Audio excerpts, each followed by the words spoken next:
Hi, kids, at 6:01 in the morning, almost 6:01 on this Thursday, September 18th, 2025, up here on Lake Wissota. Nice to have you here. Wait a minute. What's that doing over there? Get over there. There. Okay, that's better. Anyway, glad to have you along. We've got a busy show, of course. We'll be talking about Jimmy Kimmel being grounded by ABC, actually grounded by, the ruling regime in Washington. It wasn't over, a joke or anything. It's pure power politics. And we'll talk about that. Derrick Van Orden, he was in rare form, which was good. Viewers of a TV station in Eau Claire finally got to see the unvarnished cranky guy, not the kindly grandfather they've become accustomed to seeing. They got to see the real man. And a real man saying that anybody who criticizes Charlie Kirk is taking part in domestic terrorism and ought to be prosecuted. That's a member of Congress saying that. Really playing footsie with fascism over here. So we'll get into that. Joe Zepecki will be along. We'll talk to him about that as well. Then in our 7 o'clock hour, we've got two great guests. We've got former Racine City Council member Trevor Jung, who's running for a state Senate seat. And we've got pediatrician Dr. Kelly Snooks, who has a new video series on Up North News called Raising Wisconsin. And she talks about vaccines in her latest installment.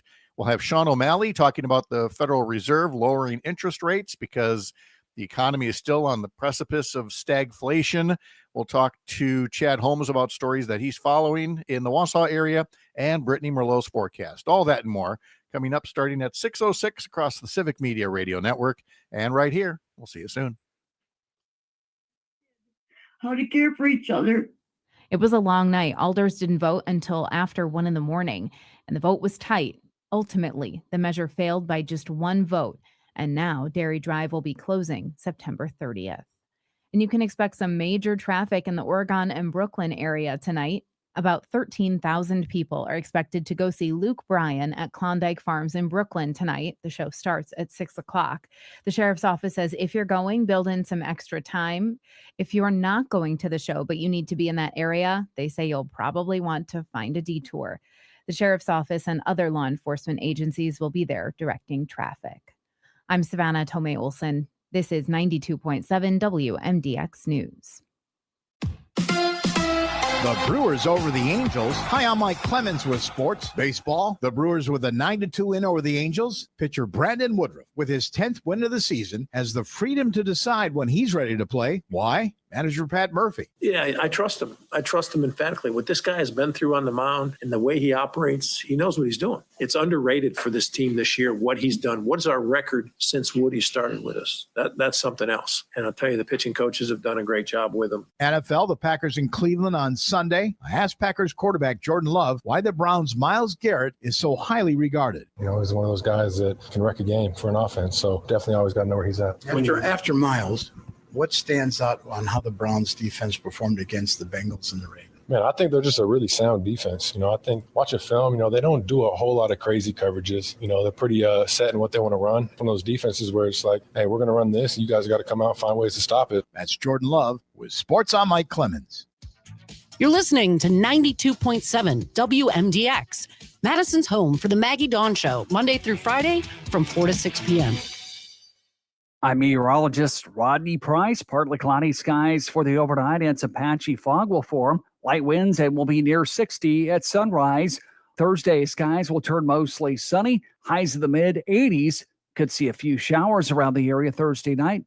Lower 60s. It's 63 at our studios. Shop Furlough Mattress during our Labor Day sale. It's our biggest sale of the season. Get a free box spring with a mattress purchase or upgrade to an adjustable base and save even more. At Furlough, every mattress we make is factory direct and custom made locally for you. And it's backed by our lifetime comfort guarantee. Don't fall for the other guy's mattress gimmicks. Furlough has no middleman, so you'll get the comfort you want and save a whole lot of money. American made, locally crafted.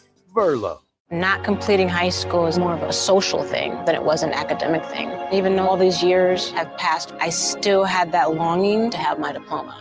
At age 30, Carissa finished her high school diploma. If you're even considering getting your high school diploma, you can do it. No one gets a diploma alone. If you're thinking of finishing your high school diploma, you have help. Find free adult education classes near you at finishyourdiploma.org. That's finishyourdiploma.org.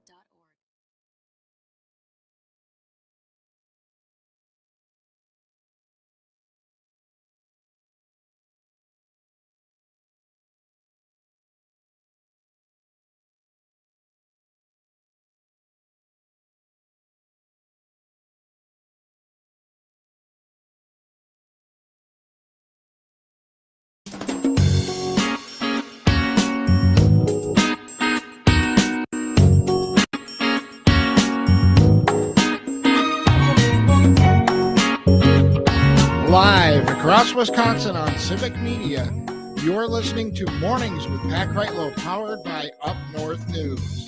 Now, from our Lake Wissota studio, here is the founding editor of Up North News, Pat Kreitlow.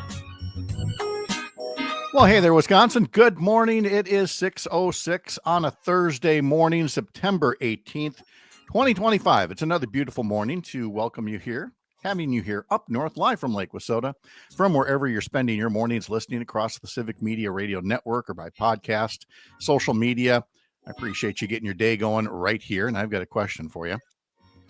Did you ever think we'd be defending Jimmy Kimmel as part of an American crisis over the First Amendment? I mean, sure, Stephen Colbert, that makes sense. But Jimmy Kimmel, who's not a bad guy at all. It's just that he would have been third on my list of late night comics to watch. And yet here we are making clear that ABC capitulating to Donald Trump by pulling Jimmy Kimmel off the air. Well, that's just something that autocrats do and the corporations that surrender to them.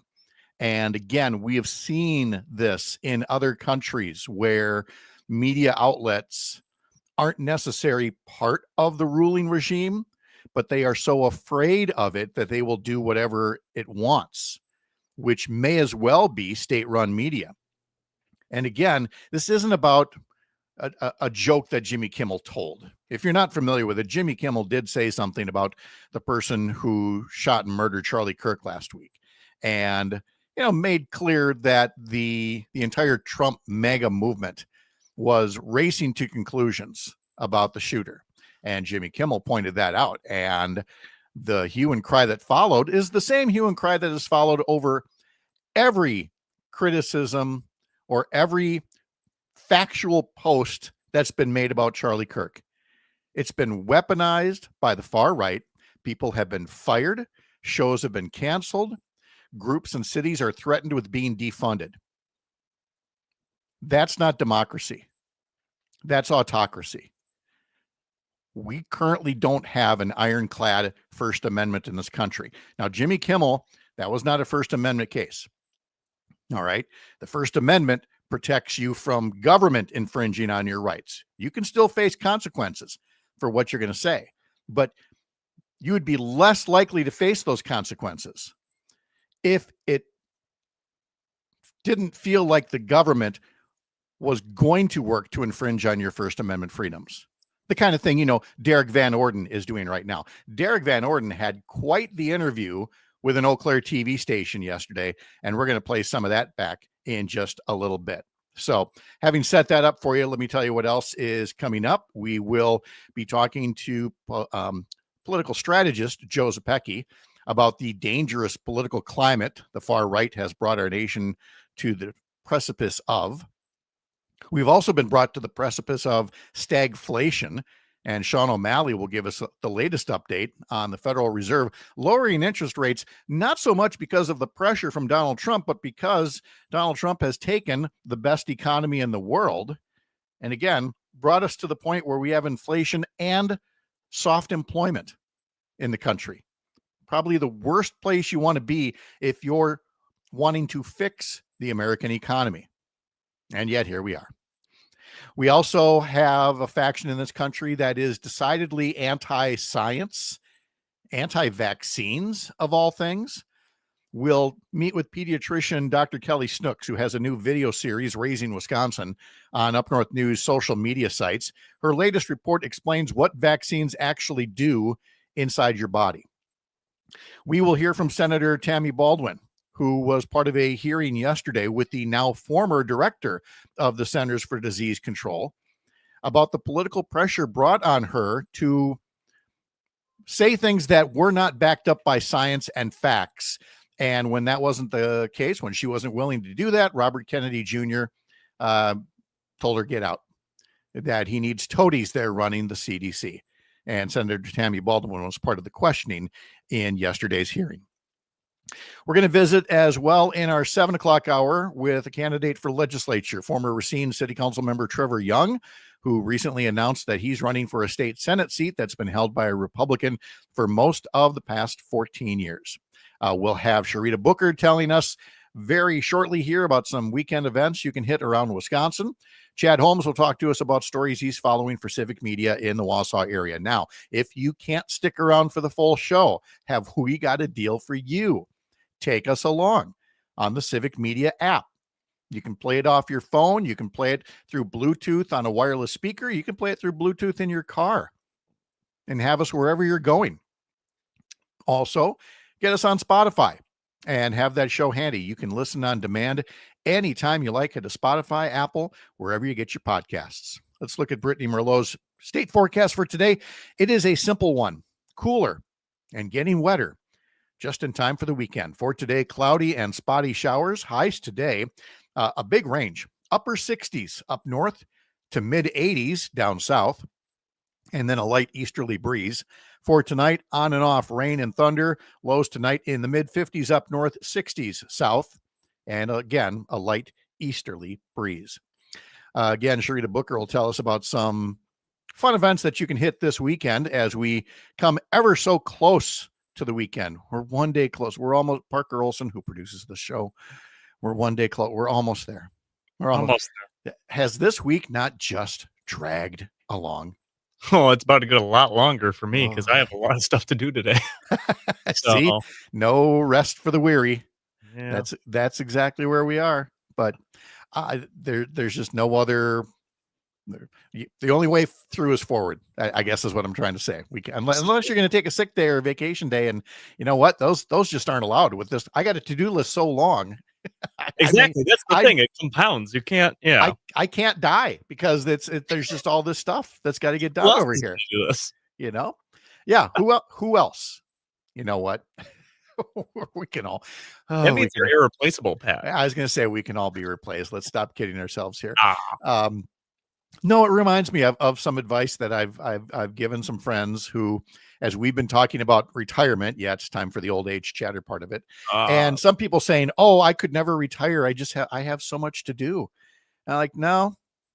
There will always be somebody else to do it. I know you want to do it, but you've either left jobs in the past, or you've changed cities, or whatever the case may be. People have left jobs, even with the longest to-do list, and somebody else just comes in and does it. Yeah. So, that's the thing. If you're not there, then they're going to have to find someone else to do it. Yeah. Don't worry about it. It's not on you. Yeah. So, I mean, do the best you can while you're doing it. Just don't feel like, you're tied to it for 24/7 the rest of your life. I mean, life is too short for that. If we're learning anything about the world out there, you got to go out and enjoy things for yourself now and then. With that, I'm going to put these headphones down and I'm going to go to the beach. I'll see you later. Yeah. Oh. Get on that pontoon. I'm heading to a pontoon. I'm heading to the airport, pal. Back to the Caribbean now. Yes. All right. Well, before I talk myself into doing that, let's turn over to sports. Brandon Woodruff, he looked good last night, pitched 5 solid innings. Let's see. He gave up only 2 hits and only 1 run, 9 strikeouts. He was a strikeout machine last night. It was fun to watch him. He's Brandon Woodruff might be one of my favorite pitchers to watch, just because he doesn't just throw the ball. He pitches. He knows where to locate stuff. His sequencing is really good. I think he's a really fun watch. He really is. And then, of course, it helps when you get some help from the offense. Sal Frelick did that with a 3-run homer. Blake Perkins tied a career high with 5 RBIs to lead the Brewers to a 9-2 win over the Los Angeles Angels on Wednesday night. The Angels, I mean, they were snake bit last night. Their starting pitcher, Jose Soriano, he was already kind of struggling anyway. And then Jake Bauers hits a line drive right off of his pitching arm. Yeah. It came off the bat at 107 miles an hour. Yeah. And you're looking at that picture and you're like, you totally expect him to do the Rodney Dangerfield thing from Caddyshack. Like, oh, my arm, it's broken. And for his arm to actually like fall off, it hit his arm that hard. I can only imagine what that bruise is going to look like when he wakes up this morning.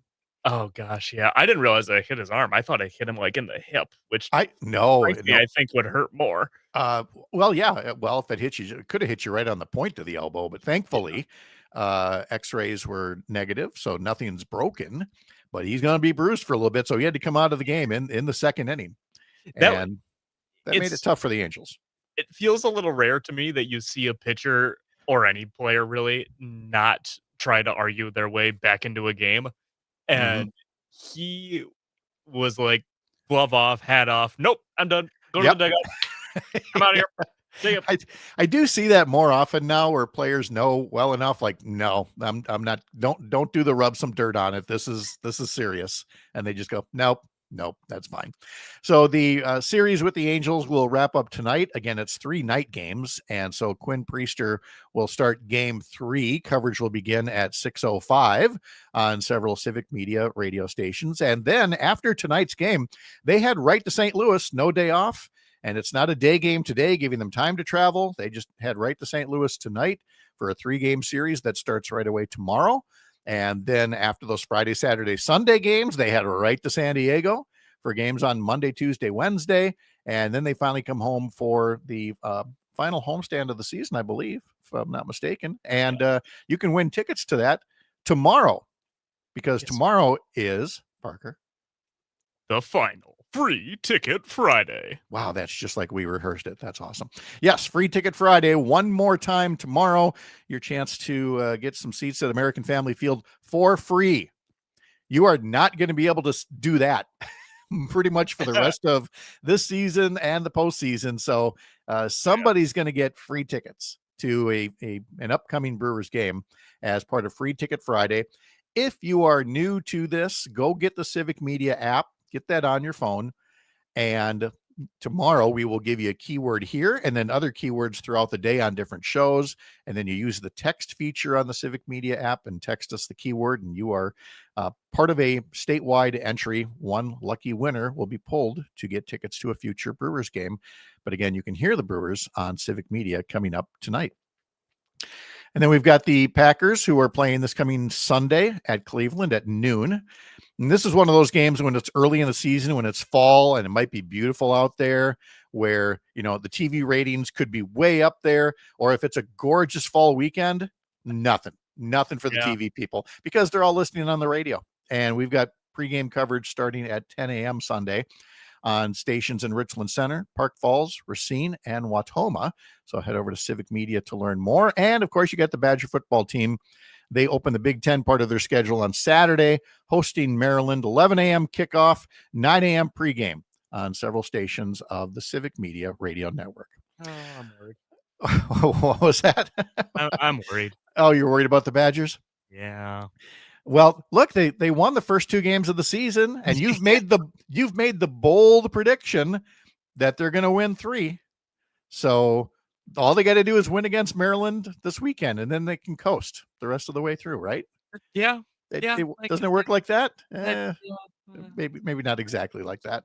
All right, coming up in just a bit, we'll talk to Sharita Booker, social media manager here at Up North News, as we go through some of the big events of the weekend. We'll have today's history lesson and the unusual remarks. Well, they've become usual remarks for Congressman Derrick Van Orden. Unusual if you're big on things like, the First Amendment. From the heart of America's Up North, live from Lake Wissota, thanks for making this the place to spend part of your mornings. I'm Pat Kreitlow. This is the Civic Media Radio Network.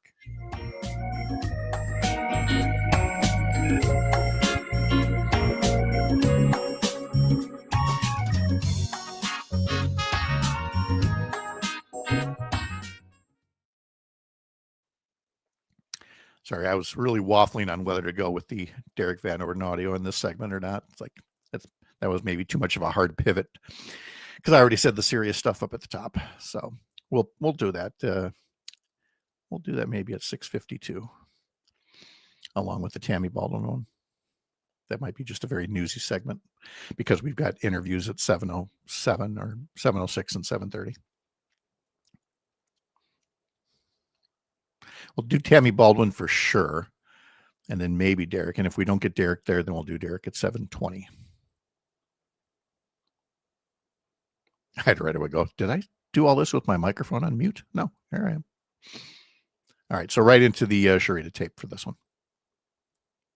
I see you're the one who's muted. I'm on mute. God. Oh, I never do that. Dang It's it. Thursday, boys and girls. Hooey. Yes, yeah, okay. I have the DVO and Tammy Baldwin tapes, all that stuff. Sharita, yeah, bumper music. I see it's 6 minutes, so you'll probably have like, yeah, give or take 20 seconds to say stuff. Yep. Got her. All right. All right. Now I'm going to turn off my microphone. Secret show. Secret show.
Welcome back. I'm here with Sharita Booker. Sharita, welcome. No pressure, but boy, a lot of people are going to be paying attention to you this week. Are they now? Yeah, because here's the thing. We'd never been to the Eau Claire Fall Festival, and we went last weekend. Sherry wanted to go, and I said, where did this idea come from? We've never gone to that before. Well, Sharita made it sound fun. I'm like, Sharita hasn't been there. She's just telling you about it. She's like, Sharita makes everything sound fun. I want to go to all the stuff she talks about. So pressure for this week, then. You now have a fan amongst the radio audience. I mean, I thought it would be the guy she was married to. It turns out to be you. So now, no pressure. You really got to sell this. So we're going to start with a challenge. And I want you to sell us on the Viola Horse and Colt Show as we head to Viola, southeast of Viroqua, for whatever's happening there this weekend. It's all yours, Sharita. And so it'll be Viola's 94th annual Horse and Colt Show. And it's a family tradition that's free for everyone. And this event will feature a horse show, a ranch rodeo, a horse pull, a tractor and truck pull, arts and crafts fair, and a carnival for the kids. And there'll also be local food and live music. And admission for this event is free, like I said before. And if you want more information on and some details, you can go to wp.horseandcoltshow.com. wp.horseandcoltshow.com. And under the live entertainment for Friday night, they've got listed high mileage after the tractor pull. And then on Saturday night, I like this one, and I'm sure this guy's never heard it before, the Tim Daniels Band. I'm sure Charlie Daniels has a little brother or something, but the Tim Daniels Band following the conclusion of the tractor pull on Saturday. So that there's a parade and everything else. You've sold me on it, Sharita. I would go. This next one, you don't have to sell me on. It involves bacon. And for it, we have to go to River Falls. Yep. And that kicks off, the River Falls Bacon Fest kicks off tomorrow at Heritage Park and runs through Sunday. The event is free, and you'll find everything from sweet to savory bacon-inspired dishes, pig-themed contest, live music, a vendor fair, a beer garden, and family-friendly activities all weekend long. In the center of the fest is where you'll find the Bacon Central. They'll have bacon flights, and this year's flavor lineup is sweet and smoky, honey habanero, mindful ranch, and buffalo. And the weekend will wrap up with downtown car cruise from 11 to 4 p.m. on Main Street, and that will be filled with classic cars, hot rods, and custom rides. And for more information on that event, visit rfchamber.com/bacon-bash. Again, that's the River Falls. That's where the RF comes from. rfchamber.com will get you there.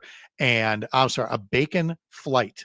It's a bacon flight, people, with all those flavors that you just mentioned, which, by the way, I have to tell you about my college buddy, Kevin. When he was living in somewhere in Iowa, I want to say Ames, he helped organize a neighborhood thing where it wasn't just your regular neighborhood block party, street party thing. It was a bacon fest right there on the street, and everybody had to make some kind of a dish that involved bacon. I love bacon, so I would love to live in that neighborhood. How great an idea is that? So I don't believe that Kevin trademarked that, so y'all go right ahead and steal that, and then get over to River Falls for the Bacon Bash. And we're going to conclude in Cedarburg, right, where they have more than their share of festivals.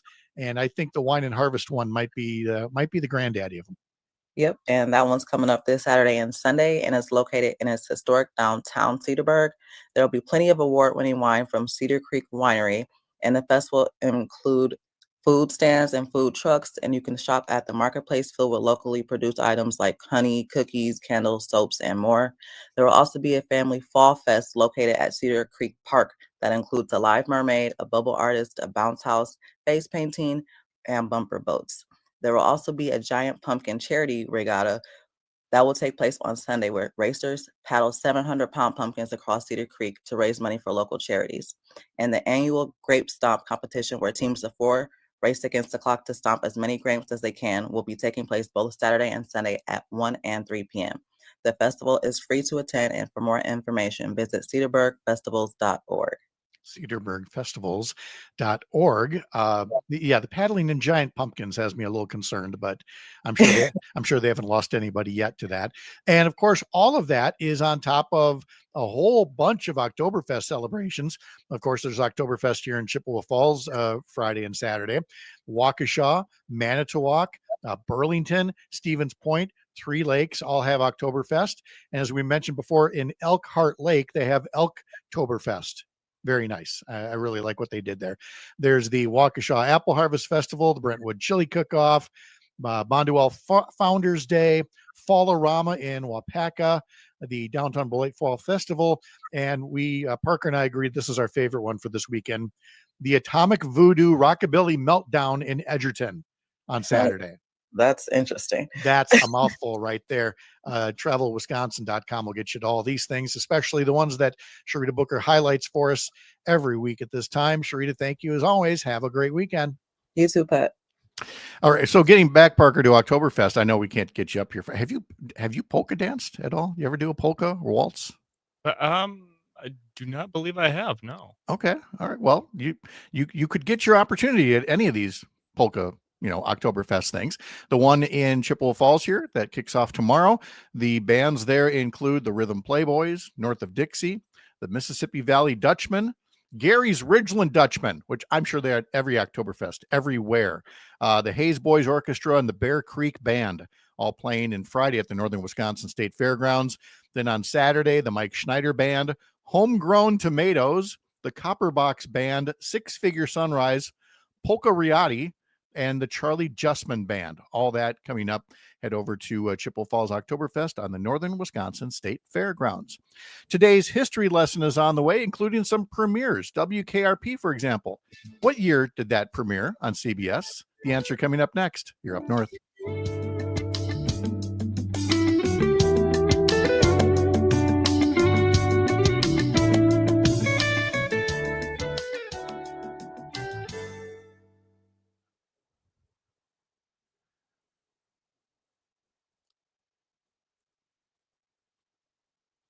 Midwest Farm Report, right here on 92.7 WMDX.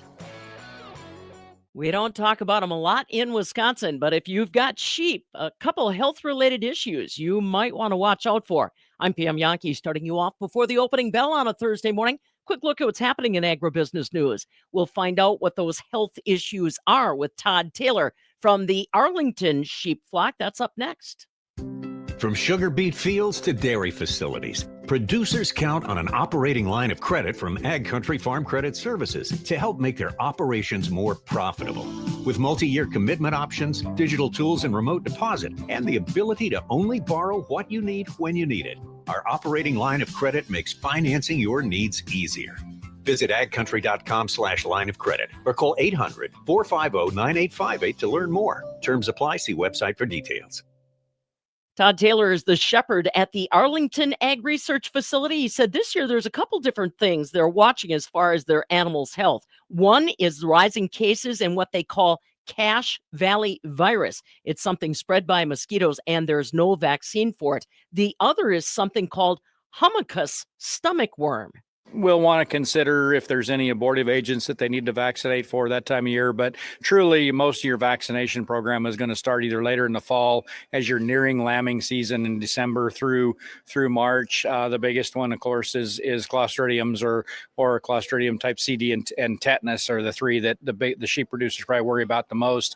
This time of year, either you're in breeding season or you're getting near to breeding season, you're going to think about internal parasites. I know stomach worms, Humicus has been a big issue in the Midwest this year with the rainy season. Todd Taylor, shepherd at the Arlington Ag Research Facility, just reminding anybody that owns sheep, keep an eye out for things like Cache Valley virus or the Humicus stomach worm. Consult with your veterinarian if you've got some issues.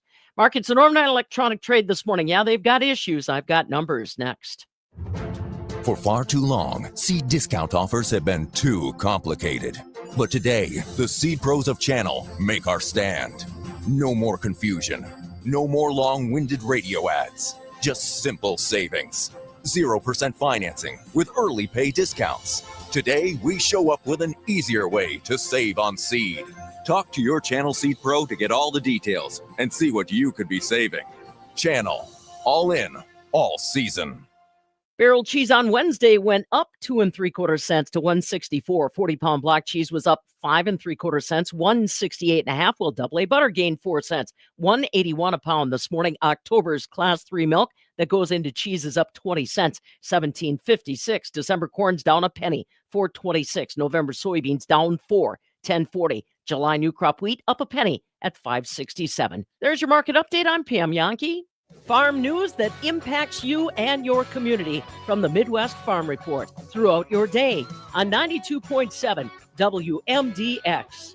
I'm meteorologist Rodney Price. Partly cloudy skies for the overnight and some patchy fog will form. Light winds and will be near 60 at sunrise.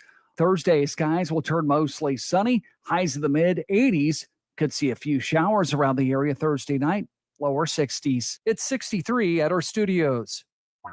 Hey there, Wisconsin. Tom Hartman here. Democracy is not a spectator sport, so join me each and every weekday right here on Civic Media for the Tom Hartman program from 11 a.m. to 2 p.m. Covering the news of the day and sharing ways for you to get off the sidelines and get active in your community, because change starts with you. Get involved and tune in to the Tom Hartman program Monday through Friday from 11 a.m. to 2 p.m. right here on your local Civic Media radio station. Doctors Without Borders is delivering life-saving medical care where it's needed most in communities around the world. From bandaging war-wounded patients in Sudan to providing clean drinking water in Haiti, we're in more than 70 countries worldwide.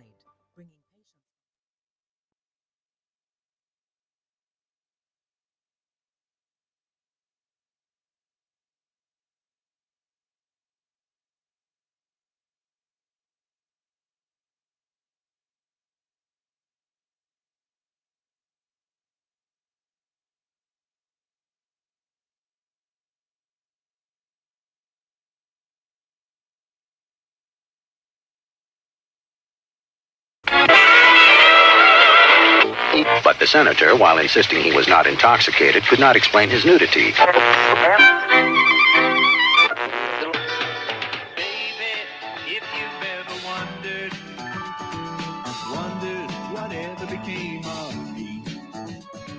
I'm living on the air in Cincinnati.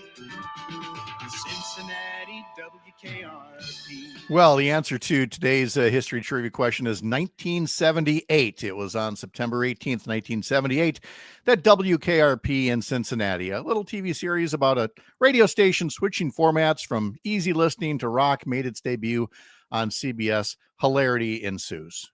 I had no idea what that show was about. I just knew that it was like a radio station, and that's about it. The only thing I've ever known about that show is the turkey bombing. Of course, yes. No, there was so much. The entire premise of the show was that it was this struggling little station that was playing beautiful music was the format name at the time. We now call it elevator music.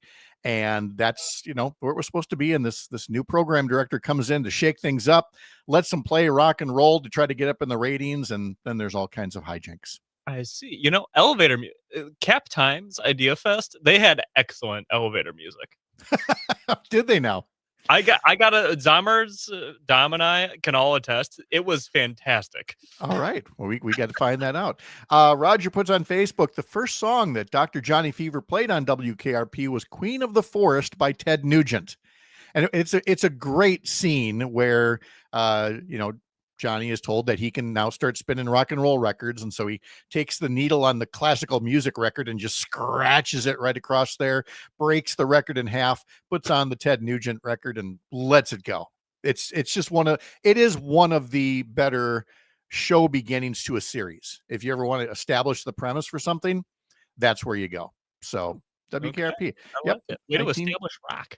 That's exactly it. Okay, let's see. So we're doing kind of this season of TV premieres, and it was on this day in 1965 that NBC premiered a new sitcom starring Barbara Eden as a genie and Larry Hagman as an astronaut who becomes her master.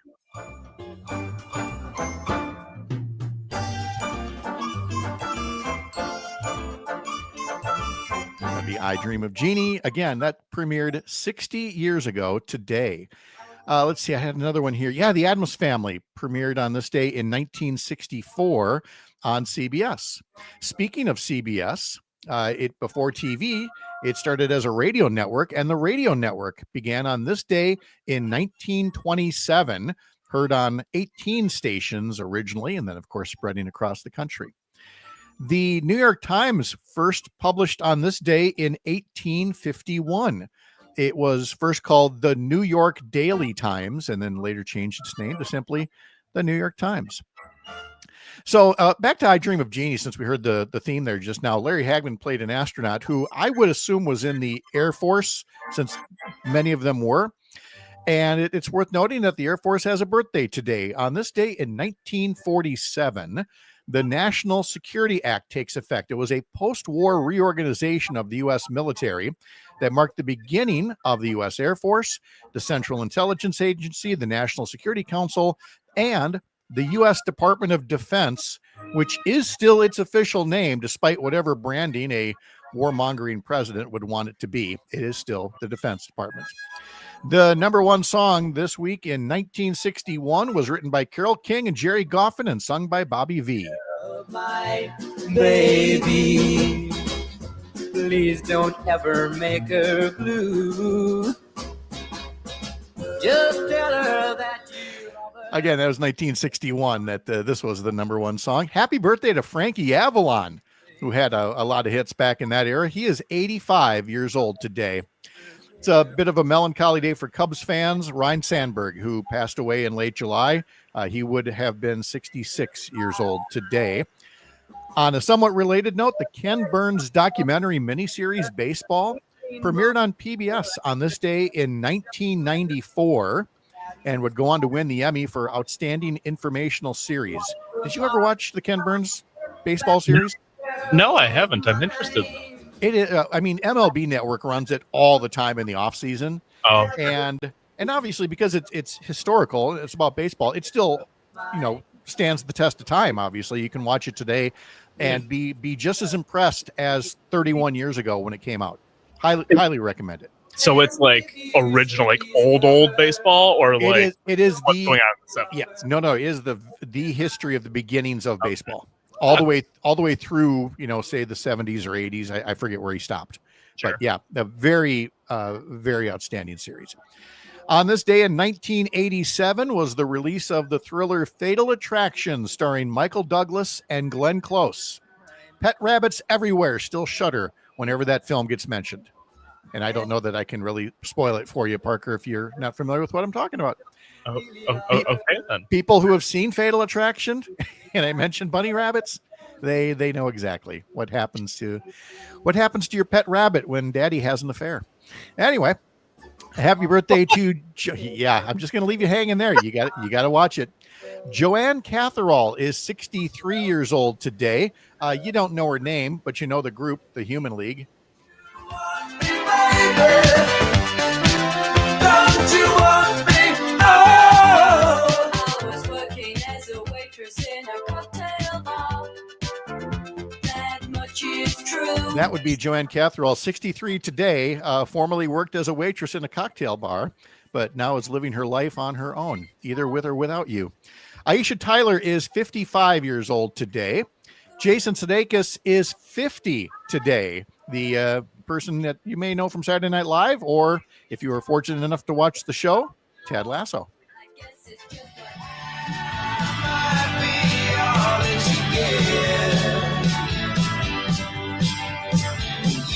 I don't know if it's just that he's that good at playing the character, or if Jason Sudeikis just wasn't that much of a household name.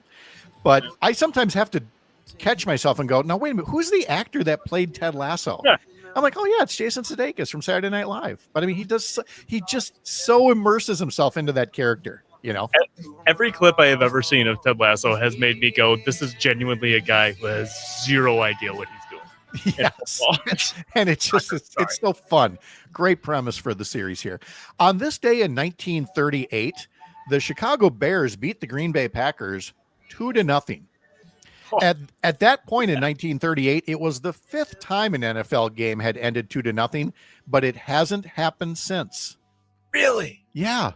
Oh, what's I love that. There's a name for games, final scores in football games. Is it Scorigami. Scorigami? Yeah. Scorigami. I'm a huge fan of Scorigami. Are you really?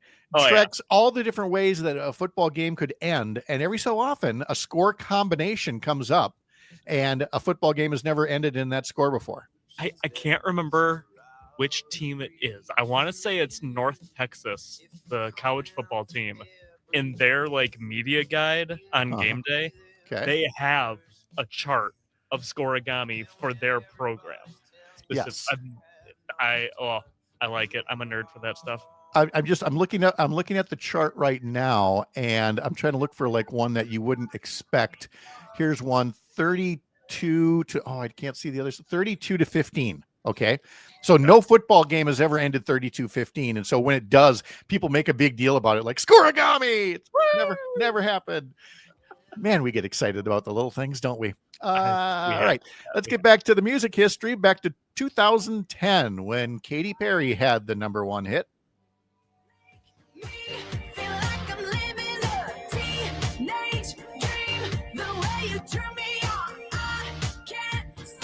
This was Katy Perry's 3rd #1 hit, again this day, 15 years ago. And finally for music, James Marsden. And I know what some of you are thinking, James Marsden singing? Yeah. I mean, before you saw him in Paradise, which is the current series he's in, where he plays a president of the United States, and before X-Men and 27 Dresses, and somewhere around the time he was doing Party of Five, he was in the movie Hairspray, playing kind of a Dick Clark type guy leading their version of American Bandstand.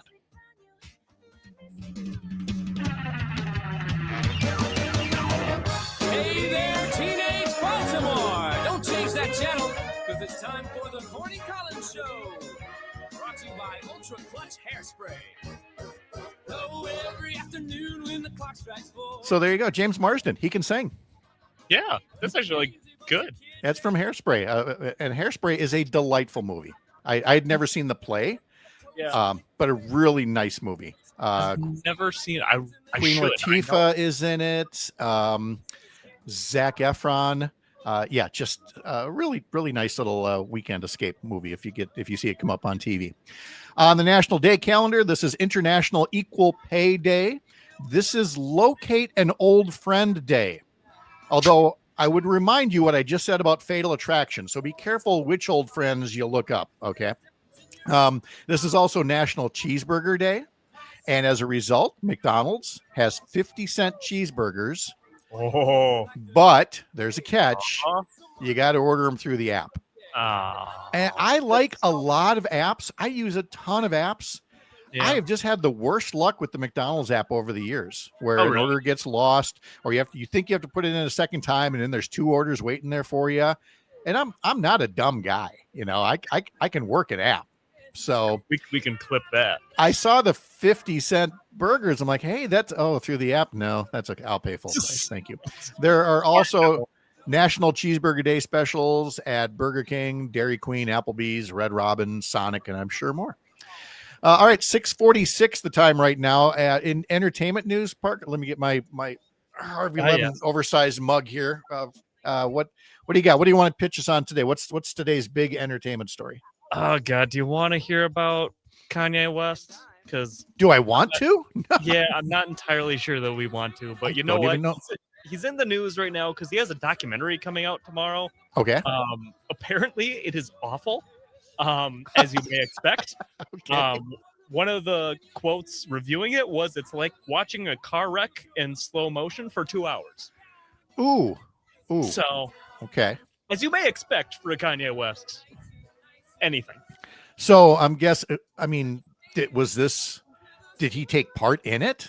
Was he like a producer of it or something? I don't entirely know. Apparently, most of it was shot on iPhone, which I don't entirely get. Okay.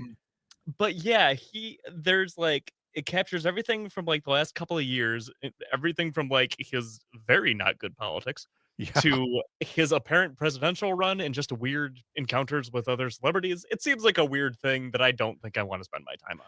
Yeah, the documentary is called In Whose Name. It was done by Nicholas Ballestero, who filmed Kanye West over 6 years.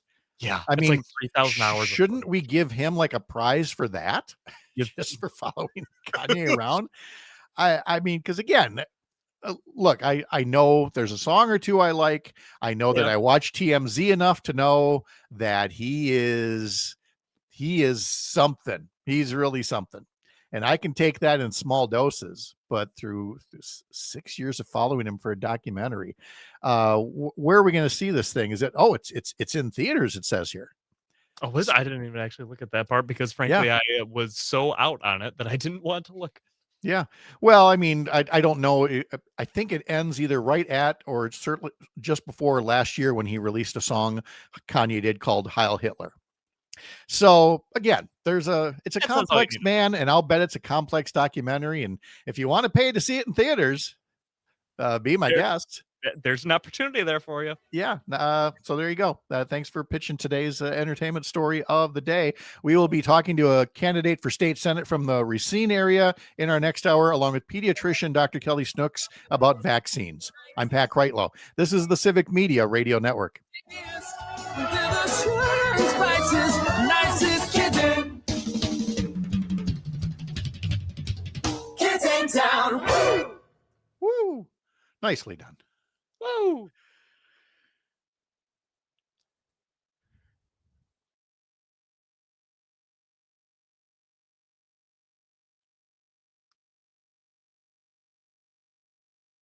So, he's gone. Never mind. Not going to get to ask that question. Here's some news. Factory direct and custom made locally for you. And it's backed by our lifetime comfort guarantee. Don't fall for the other guy's mattress gimmicks. Verlo has no middleman, so you'll get the comfort you want and save a whole lot of money. American made, locally crafted. Verlo. You're listening to the American Democracy Minute, keeping your government buy-in for the people. We reported September 9th that a Utah State District Court ordered a new congressional district map to be drawn by September 25th. Shortly after, the GOP-dominated Utah legislature asked for an emergency stay, which was denied by the Utah Supreme Court on September 15th. The new fair map should be in place for the 2026 midterm. In 2018, Utah voters approved Better Boundaries Proposition 4, establishing a commission independent from the legislature charged with creating fair communities of interest-driven maps for Congress, state legislature, and school districts.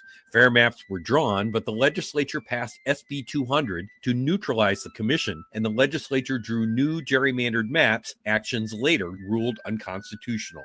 In asking for the stay, the state legislature argued 3rd District Court Judge Diana Gibson had abused the court's discretion in striking down the 2021 congressional map for not complying with Proposition 4, but then ordering a new map which only partially met Prop 4's guidelines. The Utah Supreme Court, however, found Judge Gibson had not abused her authority due to the timeline and denied the stay. For now, the timeline for fair Utah congressional maps will likely stay in place for the 2026 midterm. A full appeal by the legislature will likely be heard in the coming months. We have more at AmericanDemocracyMinute.org. I'm Brian Beal. My part-time service in the Army National Guard makes it possible for me to be more for the community I call home. My training helps me at work when I lead by example. The Army National Guard has taught me the value of showing respect to those I come in contact with each day. My service also allows me to be there for my community in ways others can't. I help my hometown recover after nature strikes. My service in the Army National Guard allows me to keep my country and those I care about safe from threats. I also work with a network of professionals that help me. Tammy clip in this block and then possibly the other one? Possibly, yes. Mm-hmm. Okay.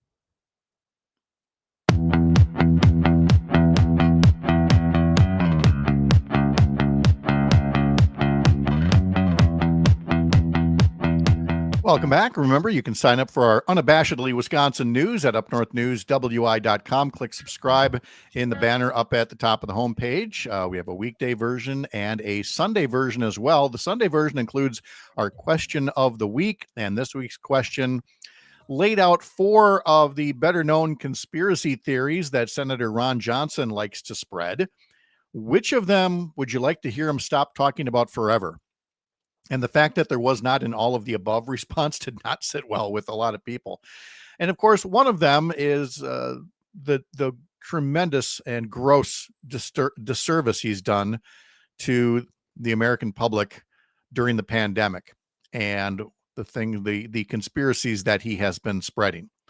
Of course, we now live in an age where a conspiracy theorist and vaccine doubter, denier is in charge of the Department of Health and Human Services, Robert Kennedy Jr.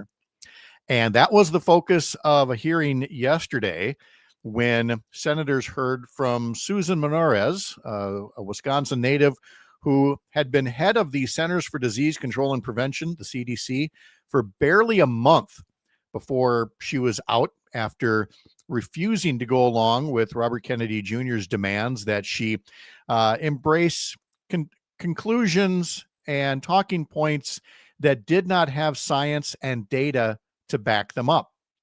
It was a sometimes testy Senate committee hearing, writes the New York Times, as Menarez talked about the ways that Kennedy had abandoned science in his ongoing dismantling of longstanding vaccine policy.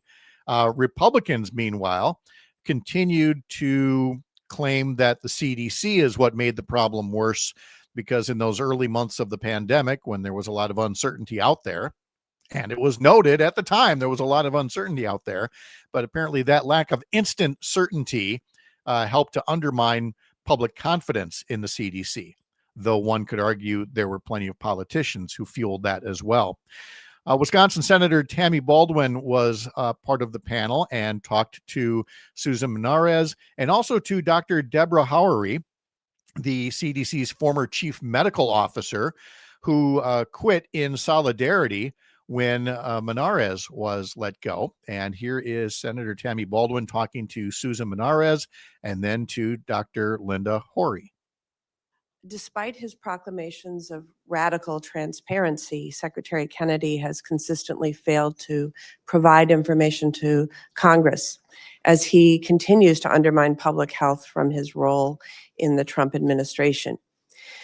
You've heard from me before, having Secretary Kennedy in charge of the health of Americans is dangerous. And what we're hearing from you today really underscores this for me. Dr. Menarez, did Secretary Kennedy ever give you instructions on how you should interact with members of Congress? He did. I had reached out to the committee to share my concerns. Secretary Kennedy became aware of that, and he was very concerned that I had spoken to members of Congress, and he told me I was never to do it again. Congress and the American people need to know what is happening at the CDC. And this censorship is not radical transparency, and it is unacceptable. In Wisconsin, there are currently 36 cases of measles, all in unvaccinated individuals, 22 of whom are children. Dr. Oury, you have seen firsthand in the ER what vaccine-preventable disease can do. What would an increase in vaccine-preventable diseases mean for children and families across the country? It's going to be heartbreaking. Not only will it overwhelm our healthcare system, but children will have, some of them will be deaf. You know, we've seen congenital measles cases in the US, and I think what concerns me is these aren't harmless diseases. We just saw the case in California of a young child that died of encephalitis from years after measles. These diseases have long-term consequences, and we don't need, in the US, we have gone so far in reversing this. We don't want our children to die. That again was audio from a Senate committee hearing yesterday. Tammy Baldwin talking to the former head of the Centers for Disease Control and also to the chief medical officer at the CDC. Now, let's be fair and provide the response from the current spokesperson for the Health and Human Services Department, who, of course, works for Robert Kennedy Jr. and Donald Trump. And give a listen to this statement and tell me which one you think is better representative of science and health and the facts. Andrew Nixon, a spokesperson for Health and Human Services, said in an email that Dr. Menarez was fired, quote, for declaring herself untrustworthy to the secretary and acting maliciously to undermine the president's agenda. Again, that was the reason Dr. Menarez was fired from heading the CDC. Untrustworthy to the secretary and acting maliciously to undermine the president's agenda. What is the president's agenda at this point? One must ask, in all earnestness. Is the president's agenda to so substantially undermine public health that we again have children dying of the measles in this country? Is it really worth it to gain the reins of power by sowing that much mistrust and making yourself appear to be above, you know, doctors, scientists, researchers? And yet you had Republicans on the committee, again, repeating their criticisms of pandemic-era guidance on vaccines and other measures, saying that it helped to foster vaccine hesitancy and distrust. No, it didn't. They did. The politicians did. The anti-science people did.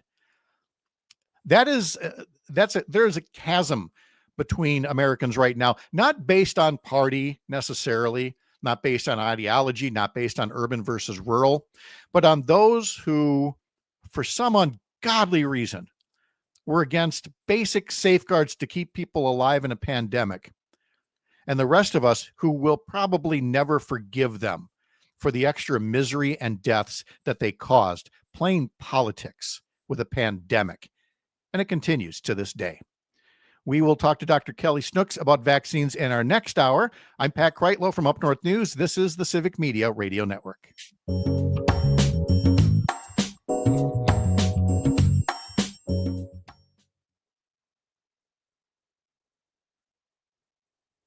For real news and great conversation. a civic media station. ABC News. Hey, Trevor, good morning. Hey, Pat, how are you doing? I am good. Yourself? Good. Thanks for having me on this morning. Absolutely. Let's see. It's a 21st Senate district. Tell me when were you on the Racine City Council? I was on the Racine City Council for 2 terms, starting back in 2019.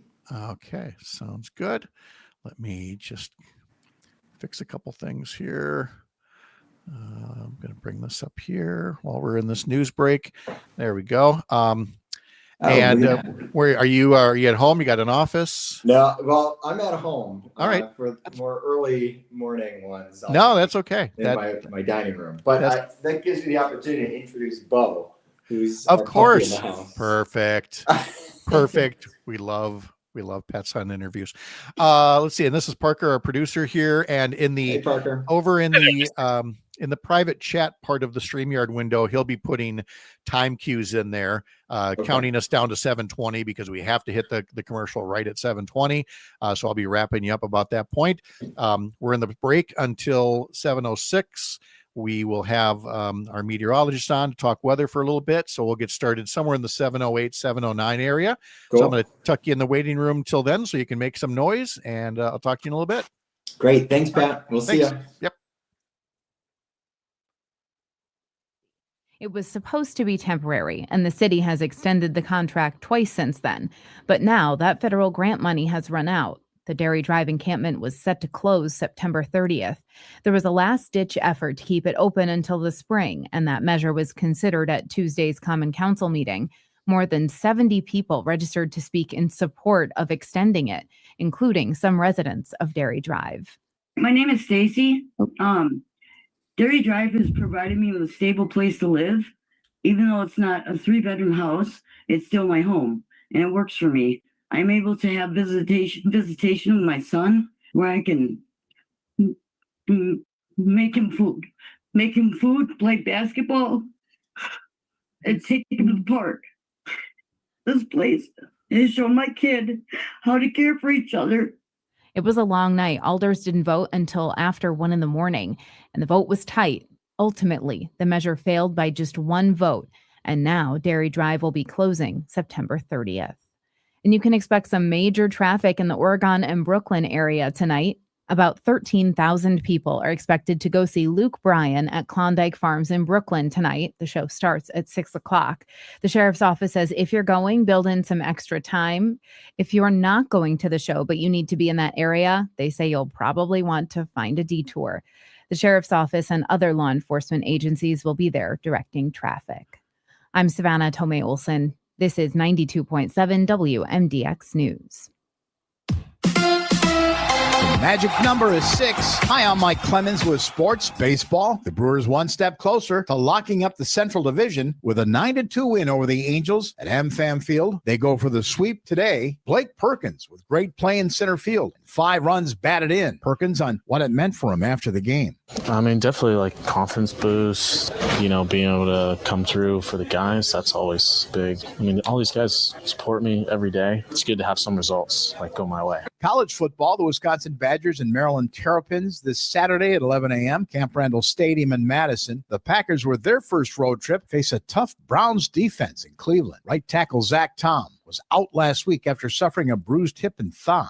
It's kind of hard to run. That's the main thing. I feel like moving side to side, I'm good. But anything that involves me trying to get out and open up, then I can kind of feel it a little bit. But we just got to work through it. That's Packers offensive tackle Zach Tom with sports. I'm Mike Clemens.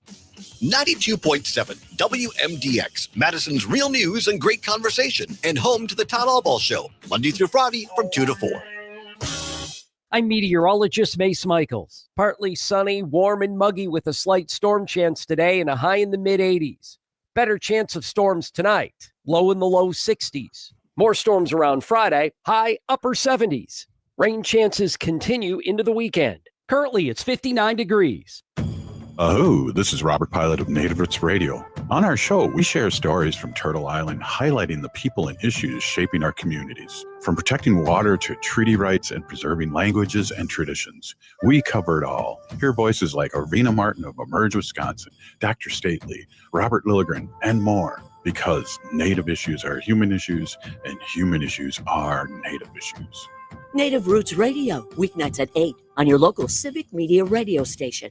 When it comes to vaping, the truth can get clouded. So let's make it clear. Vaping is not safe for youth. Because vaping can put microscopic particles into your lungs. And dangerous things like metals into your body. And nicotine, which can harm a person's brain development through their mid-20s. With appealing flavors, high nicotine levels, and lots of promotion. Back in 30 seconds.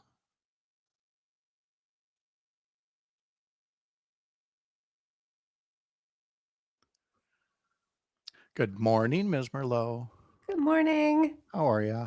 Pretty good. Pretty good. How about you? I'm good, thanks. All right, here. 10 we seconds. go.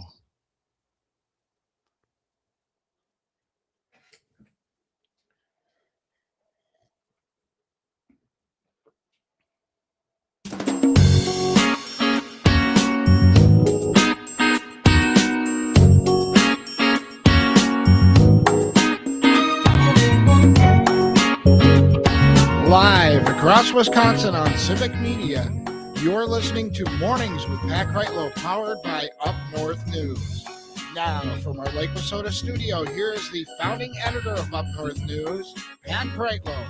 Hey, good morning. It is 7:06. Nice to have you back here up north on a Thursday morning, September 18th, 2025. Parker Olson is producing this shindig down in Madison Studio A2. Meteorologist Brittany Merlot is standing by. So is Trevor Jung, a candidate for state senate in the Racine area. We'll talk about his campaign coming up in just a bit. And after 7:30, we will talk to Dr. Kelly Snooks, a pediatrician who is now doing a new video series for Up North News. You can find it on all of our social media feeds, and in her newest installment, all about what vaccines actually are and what vaccines actually do. So the doctor is in. The doctor's in your phone. You can call up these videos on the Up North News social media pages any old time. And again, we'll talk to her at 7:35. You can also sign up for our daily newsletter at upnorthnewswi.com. Click subscribe up in the top banner. But there's somebody else that's in the newsletter business, and that would be Civic Media.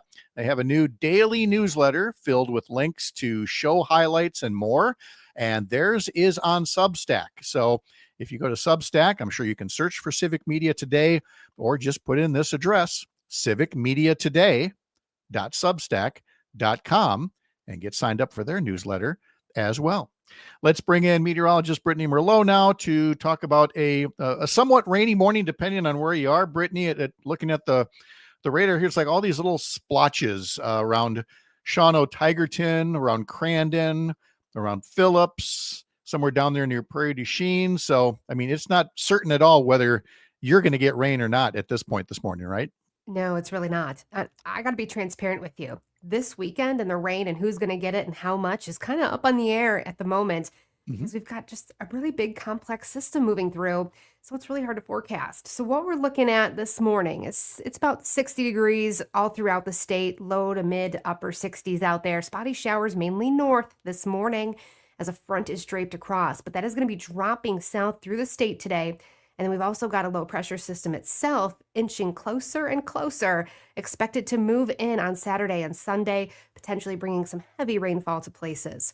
So a wet next few days ahead. Just make sure you have that umbrella on standby, or maybe toss the raincoat in the back seat, because you never know when it's going to happen over the next few days. Right now, we are looking at more clouds north. Again, spotty sunshine further south and by Lake Michigan today. Highs will hit about 70 degrees far north, and still hanging on to some heat south in the mid-80s.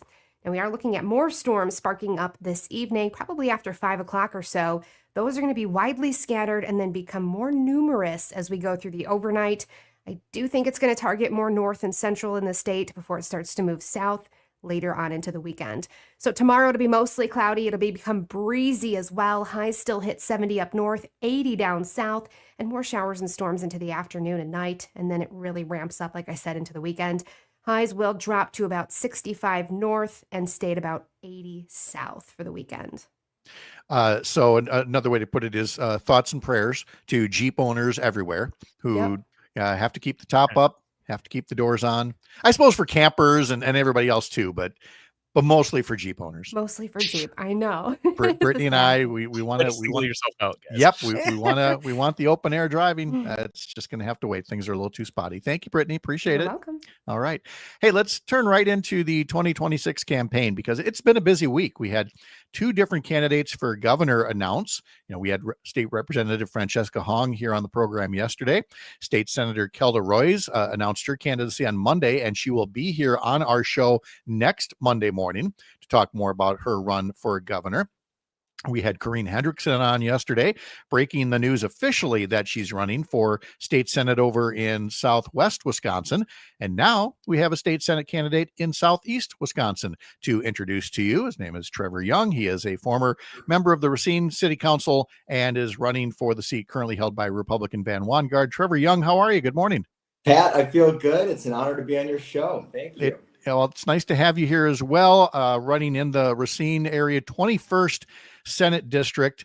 And so let's talk a bit about your own story getting to this point, and then we'll talk about the race itself. But and for folks on the radio, his last name is spelled Jung, and you can learn more at trevorjung.com. Again, trevorjung.com, and learn about his state Senate campaign. But tell us first a bit about yourself.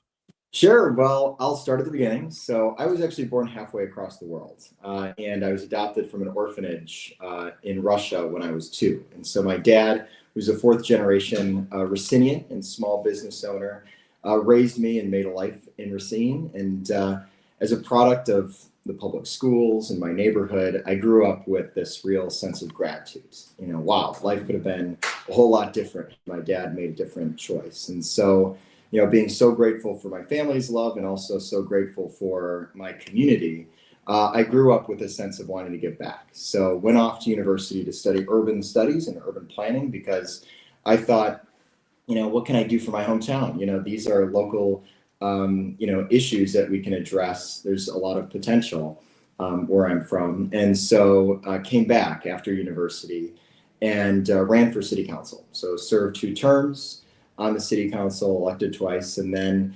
was hired on to the city to be the transit director because a passion of mine is transportation, making sure people can get to where they need to go, doctor's appointments, work, school, because mobility really equals freedom, making sure that people can be self-reliant and support themselves and their families. So we've done a lot of really exciting things in Racine, but I've also seen how the state, instead of being an ally in good work and making sure people can support themselves and have that independence, has been an adversary in gutting shared revenue, which is state support for local government, going after public education, making it harder for urban and rural school districts to be able to get the resources that their students need to be able to have the skills to grow up and contribute. And so what's inspired me is that I want to see Southeast Wisconsin be a real destination where people who are skilled can make a life here, and then people who are raised here and have quality education can stay. Talking to Trevor Jung, a candidate for state senate in the Racine area, and it's very interesting that you mentioned the transportation issues, because while Van Orden is the current senator for that area, the previous senator, John Lehman, I served with him, years ago. And one of the things that John Lehman and I and other legislators were working on were these regional transit authorities in ways to enhance regional transportation, to make the different modes more in sync, trains and buses and everything, rather than just trying to, pave our way to less traffic, which is never going to be the full answer. So all these years later, with former Governor Scott Walker killing the train system, and Republicans still just going full in on cars and nothing but cars. It's interesting that you're still tapping into a public sentiment that says we need a more comprehensive transit solution. Absolutely. I mean, if you're, I remember that there was a political slogan that said open for business. And if you're open for business, you need to invest in multimodal transportation, because if you want to attract the next generation of skill, which then brings about major employers to say that they want to locate in your community, that's going to take more than just one type of transportation option. I mean, this is about options, whether it's public transportation, whether it's passenger rail, whether it's, in your own vehicle. We need to make sure that all of these systems work, because that's what makes the region most competitive. I'll tell you a story. So we're right between Milwaukee and Chicago. That's the third largest economic region in the United States. That's the 10th largest economic region in the world. Yet the city where I hail from, Racine, struggles with stubborn poverty and unemployment. And that's because we're the largest city furthest away from an interstate highway. And so for us, even though we're in the heart of this economic region, we need to do a better job connecting our residents and folks who live in District 21 to opportunity within the corridor. And so, that's a all hands on deck moment for us to get the answer right so that we grow Southeast Wisconsin. It's been clear from the remarks made by Van Wongard, who has not yet officially stated if he's going to run for another term or not. But I mean, it is the usual playbook. You are a Madison, California liberal, raising taxes, boys and girls locker rooms, more San Francisco than Milwaukee. I'm not seeing anything original here. So I'm guessing you're probably prepared for all of these talking points and more that are going to come up during the campaign. Yeah, I imagine that statement was crafted well before anybody announced they were running for this seat. So I've never lived in Madison. I've never lived in San Francisco. I've always lived in Southeast Wisconsin, whether it was going to UW Milwaukee for my undergrad or always, living in Racine. And so I think that this campaign is going to be a lot different in terms of tone. If they're going to take the tact that insults and, following national partisan narratives is the way that they're going to address issues. What we're going to do is talk about issues like affordability, good paying jobs, making sure that those who are the most vulnerable have the services that they deserve, making sure that, again, local governments have the resources that they need. That's a huge element of public safety. Our police and fire departments are all municipal employees. So we have to make sure that we're providing safe, thriving communities. And that's what our campaign is going to be focused on. So that will be the big difference. And of course, now Wisconsin has fairer maps instead of the gerrymandering that essentially drove John Lehman out of that seat. So the 21st district now is some of the north side of Racine, Caledonia, Raymond, parts of southern Milwaukee County, including Greenfield, Franklin, and Hales Corners. So talk to me about the winnability of that district for a Democratic candidate like you. Thank you, Pat. I think we can win this thing. We're going to work hard. We're going to earn every vote. It is an ideal district for a healthy democracy in that it's a 50-50 district. So you've got to have the better ideas. You've got to communicate that boldly and connect with people. And so we're feeling really good about this campaign. Governor Evers won the district. Senator Baldwin won the district. All of the judicial candidates in the last several cycles have won overwhelmingly in this district. President Biden won this district. Vice President Harris won this district. So we feel really good about this. It's always going to be tight, and you're going to have to work hard. But I think that the wind is at our backs, and we're going to have a positive campaign focused on the issues that people care about. And then finally, of course, we've got to talk about the how did Van Wongard put it? I will not make my opponent's youthfulness and inexperience an issue in this race. This actually sounds more like a passing the torch moment. I mean, in terms of folks of your generation being willing to step up and not just have the apathy that, say, my generation had at your age. Yeah, no, that statement even echoed, I think, Ronald Reagan talking about Walter Mondale. And so if we're talking about a different generation, we're definitely deciding on a new way. So the old way hasn't worked. Austerity, defunding our public services, defunding public schools, a race to the bottom so that we fight for scraps outside of Madison. That has not worked.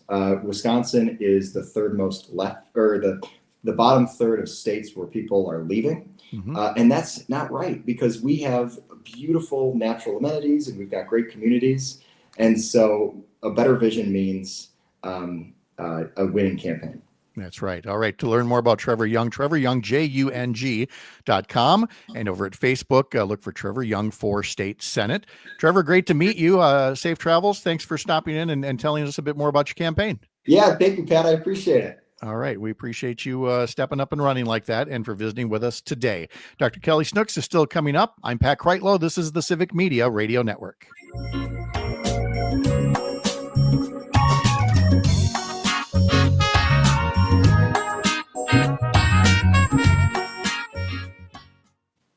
All right. We're in a break there, Trevor. We're all good. Thank you very much. Oh, thanks, Pat. No, I really appreciate the opportunity. This was fun. Absolutely. Keep in touch. Let us know what you're up to, and we'll talk again soon. Okay. Thanks a bunch. All right. See ya. Yep. All right. So we got the Derrick Van Orden tape coming up here. Yeah. Okay.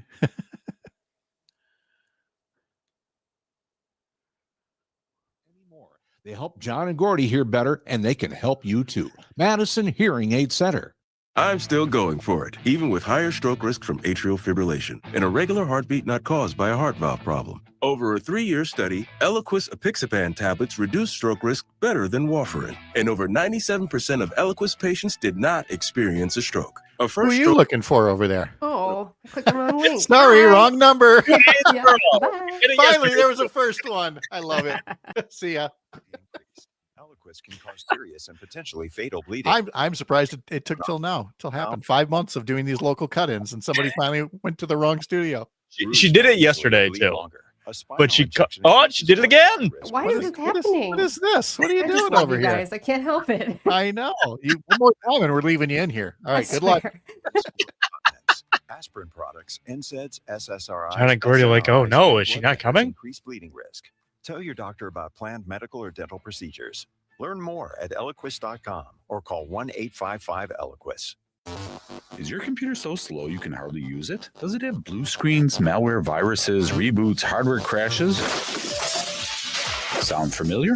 Computers will have problems, and when they do, you need the computer experts at Madison Computer Works. Every day, we help home users and businesses keep their computers and networks running smoothly. For solutions to your computer problems, call the pros at 231-8000, and we'll turn this.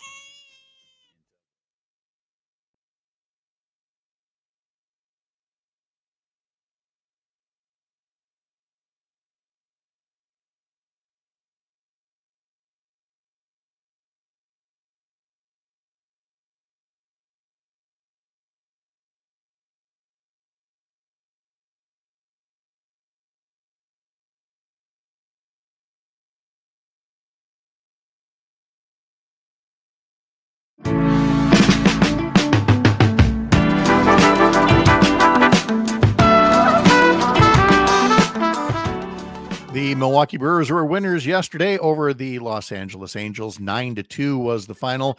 Brandon Woodruff looked good, pitched 5 innings, gave up only 2 hits and 1 run, 9 strikeouts. Sal Frelick hit a 3-run homer.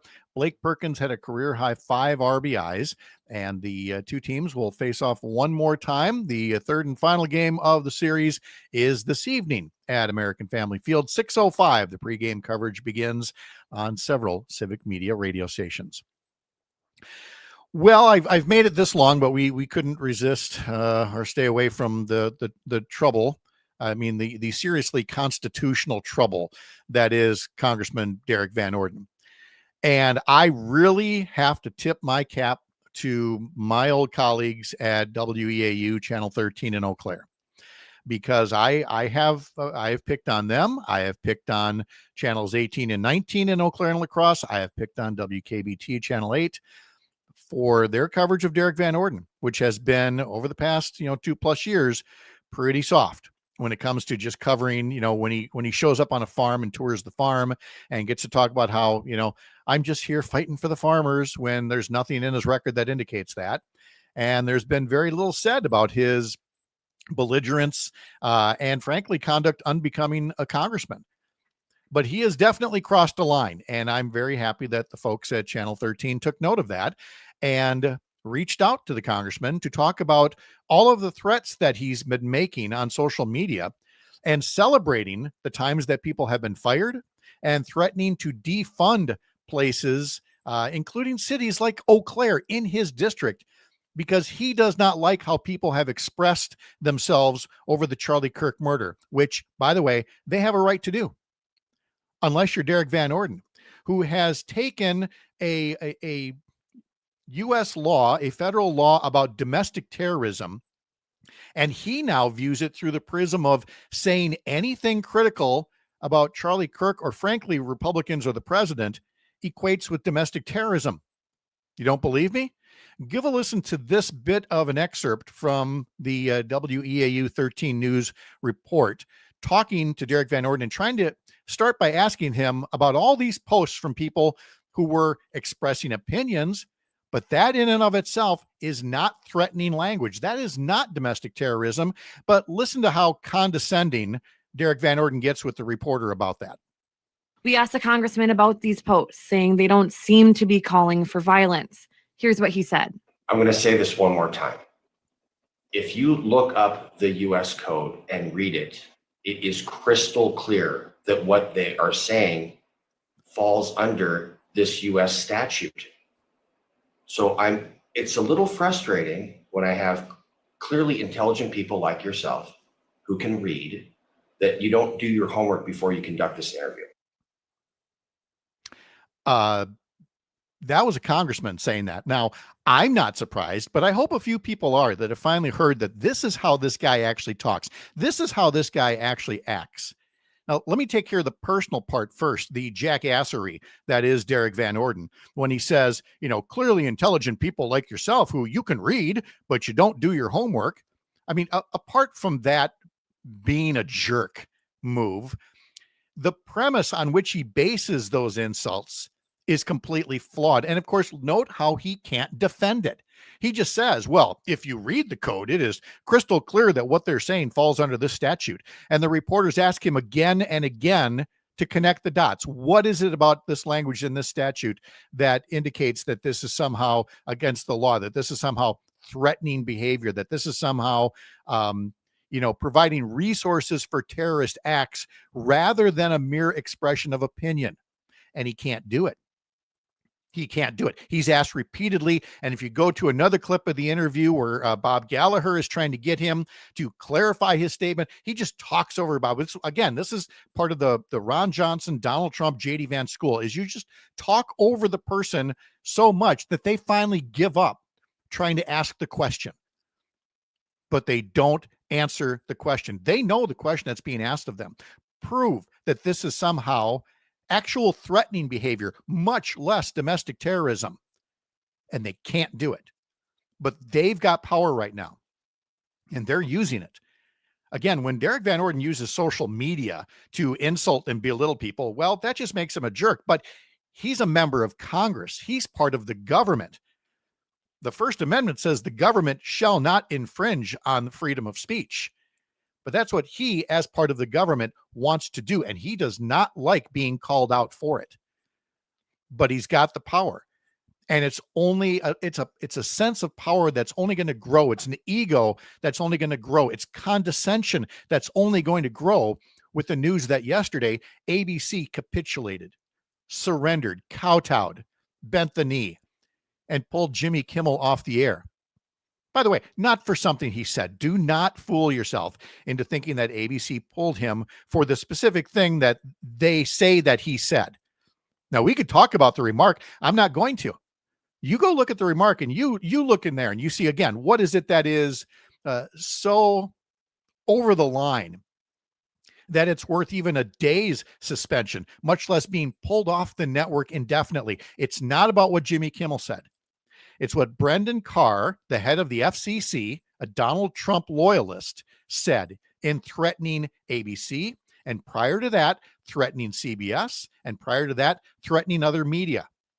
The head of the FCC, which licenses broadcast stations right now, is not in any way, shape, or form independent or looking out for the freedom of broadcasters and their First Amendment rights to share expressions in the arena of ideas. Brendan Carr, Donald Trump, J.D. Vance, Derrick Van Orden, and others are in the business right now of trying to silence critics through intimidation, through prosecution, through fear, and through falsehoods. And corporate America just gave up again with another late night comic. And they're not going to stop there until more people, including the people at some of these corporations, finally begin pushing back and standing up for themselves and for our Constitution. I'm Pat Kreitlow. You're up north.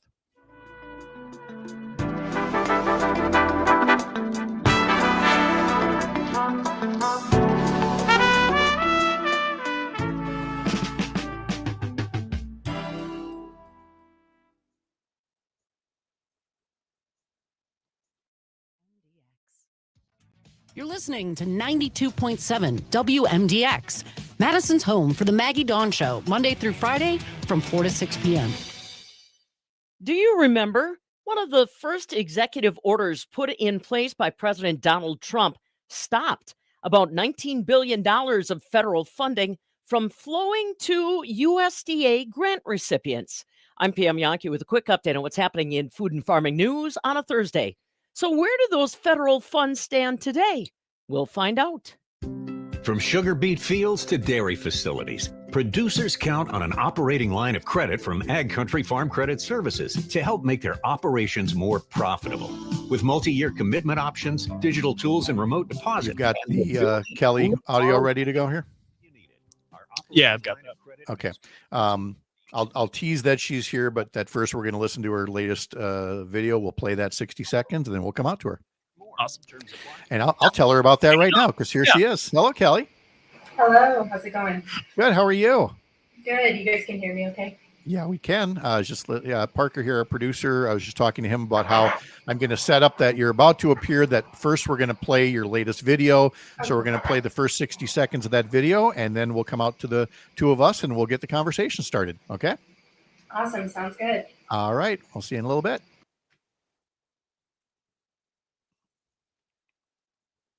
Stuff that I never imagined, the kind of chaos that I did not know how to find myself around. It's like the pandemic all over again, with unpredictability, volatility, crisis. Some of that has abated, I will say, but some of it has abated because there are definitely people that are giving up on the federal government and their role in agriculture. Rachel Armstrong, she's the executive director and founder of Farm Commons. She says today they're estimating there's still about $2.6 billion of federal funds that are frozen and under review. She said they'll be updating their website and continuing to provide free services and webinars. You can find them at farmcommons.org. What does it mean to be a Dairyland seed difference maker? For our corn seed, it means having the industry's most advanced technology and traits to deliver exactly what Midwestern farmers need, like the next-gen rootworm protection that comes with high-performance Vorseed technology, like the ultimate above-ground pest control you'll find in proven PowerCore technology. And just like all the other powerful features of our full lineup of performance corn products designed for your soils and conditions. Find your Dairyland Seed Corn Difference Maker at dairylandseedcorn.com. And 4 finalists have been announced for the 2025 Wisconsin Leopold Conservation Award. They include Andy Benson from Barron County, Michael Berg, Lafayette County, Brassett Family Farms in Jefferson County, and Pat Michelle Sosha in Marathon County. Find out details about them all at MidwestFarmReport.com. I'm PM Yankee. Catch Farm Report updates throughout the day from the Midwest Farm Report, right here on 92.7 WMDX. I'm meteorologist Mace Michaels. Partly sunny, warm and muggy with a slight storm chance today and a high in the mid-80s. Better chance of storms tonight, low in the low 60s. More storms around Friday, high upper 70s. Rain chances continue into the weekend. Right now it's 61. The Todd Albaugh Show. Talk about overall mental health, how we cope with this non-stop, overwhelming news. Tom, thanks for calling. What's say? Nobody can do push-ups indefinitely, but bring this back to mental health, and suddenly we feel able to pound through this without taking any kind of a break. And it's just not the way that it works. So do any action that takes you away from whatever it is that you're stressing out. Go for a walk, get a drink of water, read a book. The Todd Albaugh Show, weekdays 2 to 4 on your local Civic Media radio station and on the app. Not completing high school is more of a social thing than it was an academic thing. Even though all these years have passed, I still had that longing to have my diploma. At age 30, Carissa finished her high school diploma. If you're even considering getting your 30 seconds.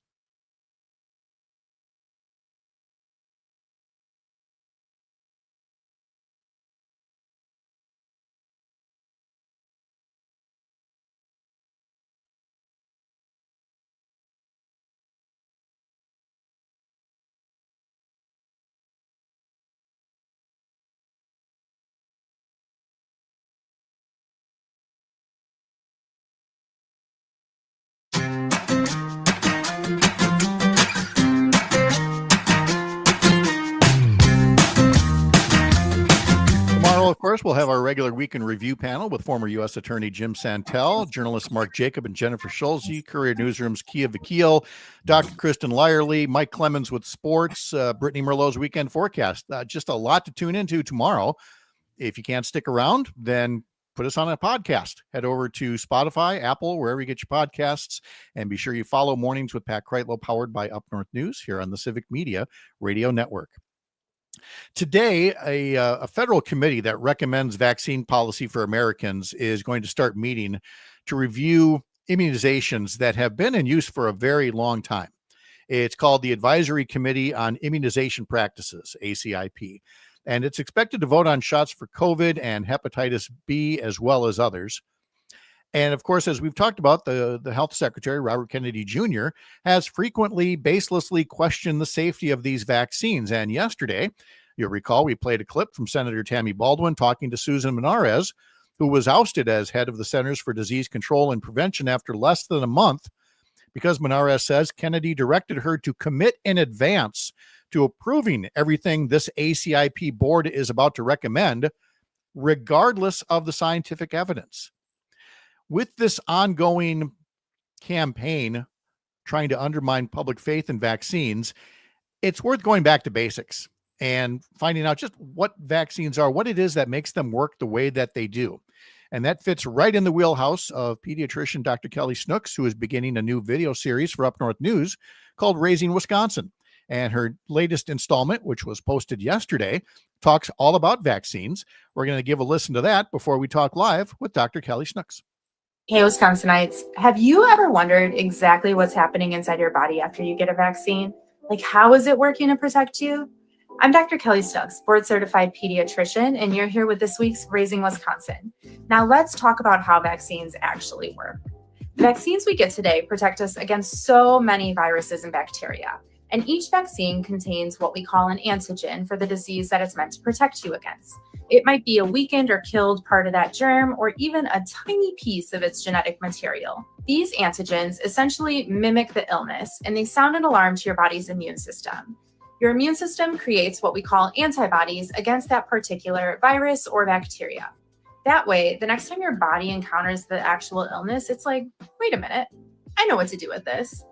Then the antibodies that you've stored up thanks to that vaccine spring into action and prevent that virus or bacteria from making you severely ill. It's your body's way of building a powerful defense without having to get really sick first. That again is Dr. Kelly Snooks, who joins us now to talk about the Raising Wisconsin series she's doing for Up North News. Dr. Snooks, good morning. How are you? Good morning, Pat. Thanks for having me. I'm well. How are you? Well, thank you very much. So nice to have you here and have you doing this series for us. We're going to talk much more generally about the series, but with vaccines in the news lately, I just wanted to check, certainly with my wife being a physician, I'm imagining that you, like her, have probably had that basic vaccines 101 conversation more so recently, maybe than in years past. It's always been a thing, helping parents understand vaccines, but understanding how vaccines work seems to be much more in the public consciousness these days. Yeah, I think there has been a lot of discussion about vaccines lately, as we've seen with what's going on today. And I think that people are starting to get a lot of information and misinformation and really starting to question what is real and what is not. So these conversations about how vaccines work, what do they actually protect us against, have become far more common now than they were when I was even just doing general pediatrics during my residency training. Uh, and yes, obviously it's part of the world that we live in now. There's a lot more information, therefore misinformation. And even if it's not misinformation, again, I think every doctor winces when a patient comes in and they got a referral from Dr. Google. And Dr. Google said, here's what you have. And then you have to maybe explain that that may not necessarily be the case. So let's be sympathetic to the patients there. We're surrounded by more information than ever before. So what kind of guidelines do you like to offer your own patients when it comes to what they read and hear versus what they could hear through a visit to your office? Yeah, I think there's reassurance, right? That, like you had said, there's so much information at their fingertips, and they're not wrong to be concerned and look up this information to try and help them understand things a little bit better. I think when it comes to having those conversations with patients, we in medical school go through so much training on how to actually understand what studies have been gone through rigorous testing, what is some of the evidence that actually works to show that these treatments or vaccines, for example, are safe versus those that, are maybe not as safe, or what studies are out there that are the ones that people are getting a hold of and being concerned about, that actually those studies are not as rigorous or actually have some really big flaws to them. So, I think it's just that reassurance that you're okay to look this stuff up, but let's kind of go over what is the actual evidence behind these treatments or recommendations that we're giving you. Yeah, exactly. And go through it together, go through the information because, and this is the awkward part to bring up, but it certainly reminds us of the early months of the pandemic. Science researchers, doctors, they're not infallible. And as we learned early on in the COVID pandemic, we were still learning our way through that. But that's not the same as being uninformed. It's simply taking you where the science takes you to next. And so less listeners are saying, oh, there goes another physician and another physician spouse with some kind of a, superiority complex or whatever. No, there's still things we don't know out there, but the alternative is not to just go based on innuendos and rumors and things like that, right? Right. One of the things that I think we call ourselves in medicine is lifelong learners, because medicine is constantly evolving. But the reason that it's evolving is because, science has advanced so much over the past couple of centuries. I actually talk about that in one of my past videos, but the way that science is evolving, the way that these studies are going on, we are also learning, and our recommendations might be changing because of new evidence that we have learned from new studies or new treatments that are out there. We're talking to Dr. Kelly Snook. She's a pediatrician and is doing a video series for Up North News called Raising Wisconsin, which leads to this question. Doctors are busy people. You guys have been studying forever. You work in these long days, and now you're doing a video series, and you've been making videos on the internet for some time now.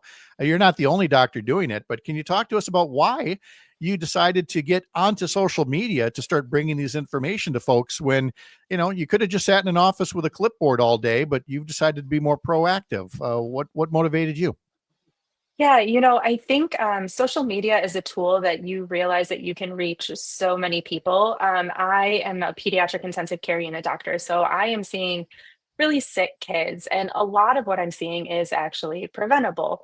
So one of the first ways that I took to social media was actually for gun violence prevention because of what I was seeing at the bedside.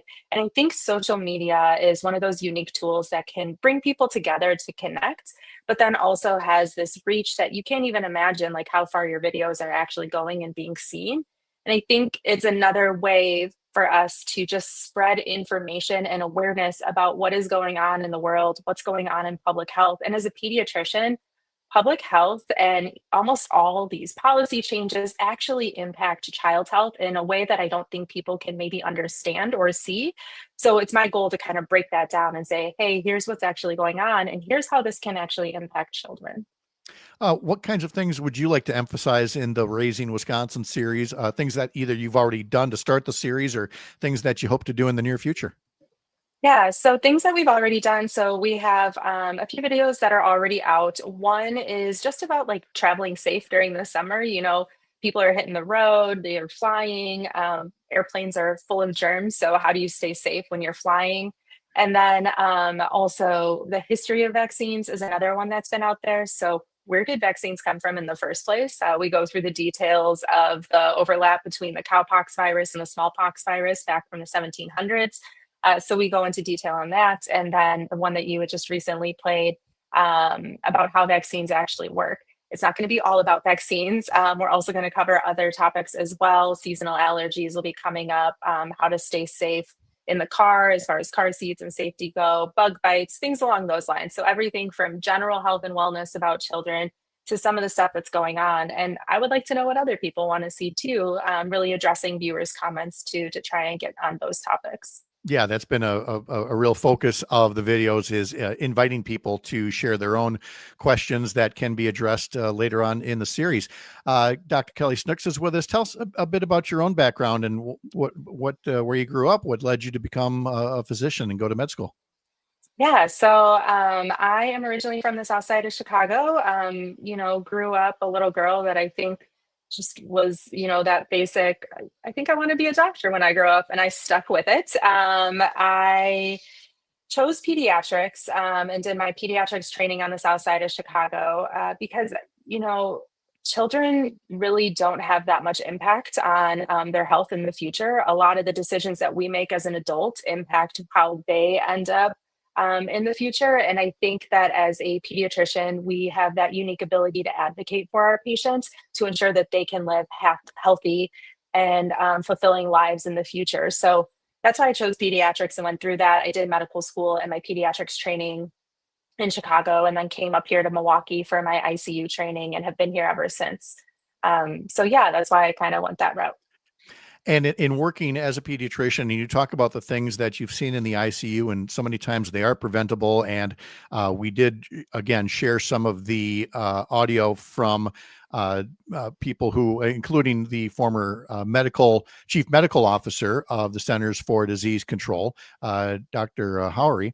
And the soundbite concluded talking about, how many more children are getting the measles and sometimes getting complications and sometimes dying unnecessarily, and that we're seeing that uptick. And we're in a state here in Wisconsin, which I think would shock a lot of people, that when it comes to measles immunizations heading into kindergarten, our rate is low enough now that it doesn't meet the standard for what's called herd immunity.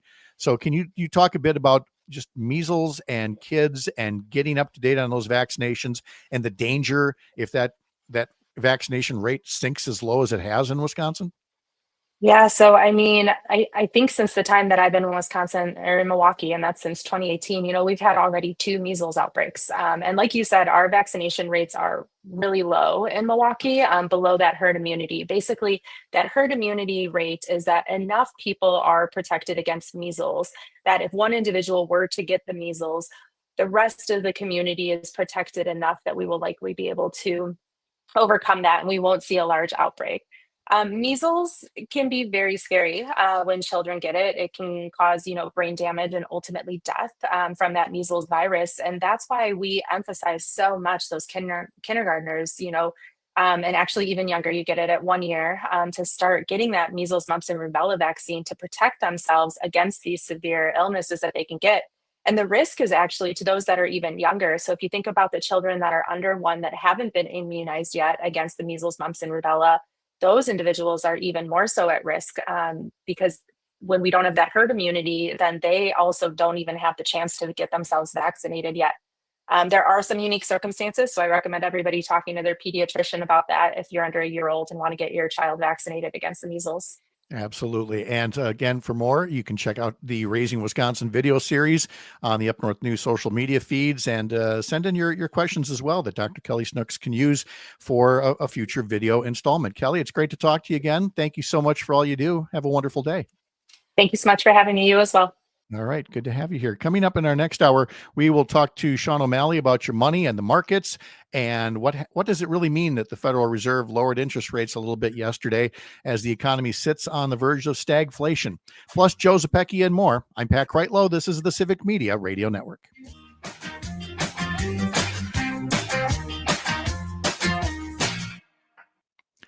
All right, Kelly, we're good. We're in break. Thank you very much. Awesome. Thank you so much for having me. Have a good day. All right. See you later. Bye. Todd Alba. Well, gentlemen, how are you? Well, I'm still on the air. I haven't been yanked Me off. too. I go. Well, I'm not on the air yet, but Yep. I'm scheduled now, to be. It's now news when we're on the air. You're Pretty beating the much. trend. Yep. Look at you. Look at your October t-shirt. Look at you. Trendsetter. Try. All right. Try. Oh, dear. So, yeah. Like I said at the start, I never thought I'd be in the business of defending Jimmy Kimmel. He's a nice enough guy, but I mean, he's third on the list. Although it depends. Jimmy Fallon Really? is just You think- so Yeah, vanilla. Oh my God. He's milk toast. I depending upon the night, I would say Colbert followed by Kimmel, but there's been times when Kimmel's been at the top. Now, keep in mind, I haven't been a late night TV watcher in many, many years now. But I still think that if I were, I would not be able to stick with just the one show. I feel like I'd have to dip between them all, as just to see what they're all doing. Yeah. What I got sick for a while in Trump's first term.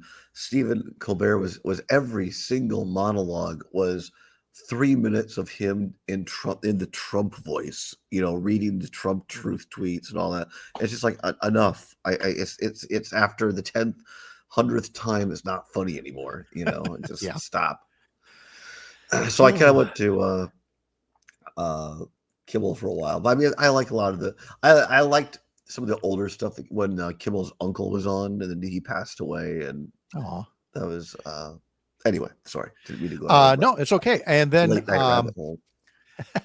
Because I kind of am a student of late night television. Yeah, nothing wrong with that. But then during the writer strike, they all got together and did a podcast together. Yes, that was great. What the heck was it called? Like Air Force 5 or something like that. And it was such a good podcast. I think it was only like 12 episodes maybe, but it was great because in the beginning they clearly they knew of each other, but they'd never worked together. And so like the first 2.5 episodes are kind of clunky. And then you kind of feel that it's starting to gel. And by like the 5th episode, I think it was, when they brought one of the wives in and they did kind of a game show thing amongst themselves. Right. I mean, we were just crying. We were laughing so hard at these guys because I mean, they're professionals, they're once they got the rhythm, they were good to go. Ready to go. All right. 30 seconds. Thank you.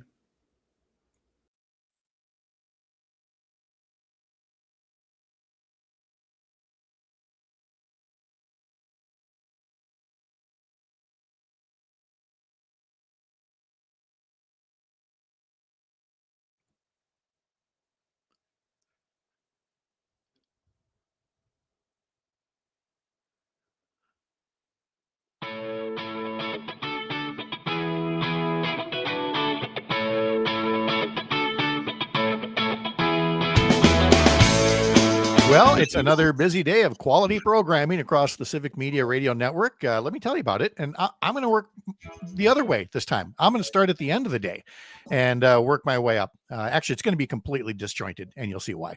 But Nightlight tonight with Pete Schwaba includes the popcorn pick of the week with writer Victoria Davis. Mike Clemens will be along to talk about sports. On Maggie Dawn's show this afternoon from 4 to 6, at 4:35, she will be talking to Robert Benson, who is the Associate Director for National Security and International Policy at the Center for American Progress. Matt Nair on Air follows this fine program from 9 to 11. Jane Mattnair and Greg Bach will be talking to former U.S. Attorney Jim Santel at 9:35 this morning. And at 10:35 with J.R. Radcliffe, Journal Sentinel sports reporter. So again, that's Matt Nair on Air from 9 to 11.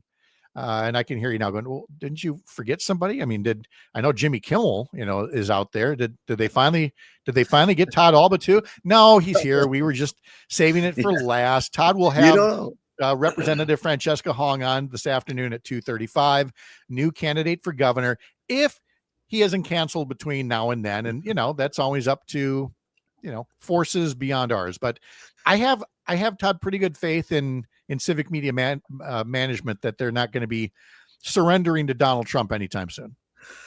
Well, you hope not. You hope not. Yeah, I mean, I mean, you got the great first to get State Rep Hong on yesterday. Great interview, and we're looking forward to chatting with her today at 2:35, and then at 3:35, Keegan Kelly of Cracked.com, who was just on a few weeks ago talking about the cancellation of Colbert, is back today to talk about the latest situation with Jimmy Kimmel. And I know you talked about earlier in the show, so I don't need to rehash all of it, but I mean, that's okay. It was 6:00 in the morning. Yeah, we a few people have been awakened since that time, and I told you off air. I said it and jokingly about, I didn't think I'd be in the business of defending Jimmy Kimmel because I would be much more likely to watch Stephen Colbert, or sometimes Jimmy Fallon if I don't want anything controversial at all to be said. But Jimmy Kimmel's a good guy. He's funny, and as I've made clear, let's not kid ourselves. He was not canned, and he probably is going to be canned, but I'm jumping to conclusions here. No, but not for anything that he said. Not for anything that he said. And Donald Trump gave away the game with a tweet afterwards that called on NBC to fire Seth Meyers and Jimmy Fallon. Again, without pointing to anything that they said. They're just trying to turn everything into, if not state-run media, then media that is afraid of the state. Well, this is right out of the playbook, and our friend Trivia Olson can speak to this, but it's right from Viktor Orban, and where you get rid of dissenting voices, not because they're inciting violence, but because they're challenging the authority of the people in elected office. And I think it's really, really dangerous. I saw the Jimmy Kimmel clip for which he was allegedly suspended over for. He didn't say anything that I literally played part of the clip myself on our show last week, the part where Trump was getting ready to go off to Europe. And one of the Fox reporters, I believe, said, "Mr. President, sorry for your loss, about your friend Charlie Kirk. How are you doing?" And with a smile on his face, he said, "I think I'm doing well. And by the way, right over here is the new ballroom that we're doing." Yeah. And so Kimmel played that after he said, look, MAGA is trying to do everything they can to get this shooter, convince people they had nothing to do with MAGA. There's nothing, in my opinion, disrespectful about that. Kimmel was simply putting the truth out there, and it's very dangerous times, in my opinion. As you said, now he's calling on Fallon and Seth Meyers to go as well. Right. I do think, you've been in broadcasting, Pat. You've sat behind the anchor desk at EAU in Eau Claire. I think civic media is licensed because here's the thing: people like broadcast television, ABC, NBC, CBS affiliates, and radio, commercial over-the-air radio stations have to be licensed by the FCC. Places like MSNBC, cable does not, or podcasting does not. I don't think it's out. You tell me, Pat. Are we reaching the point where, as we reach a gubernatorial election, and shows like You and Mine on this network are rightfully critical of MAGA people in office or running for office, and just for craps and giggles, they go to the FCC chair and say, "Get rid of civic media," and they threaten all the broadcast licenses of this network? Well, and if not threaten the license, then go to either owners or investors. Again, in the case of Kimmel, is that you had these two big groups like Nexstar and what's the other one, Sinclair, and these have ownerships that are equally in bed with Donald Trump, and so they're the ones who are making these decisions. I'll say this much about licensed outlets like these: because of the time we live in, they can try to come after licenses.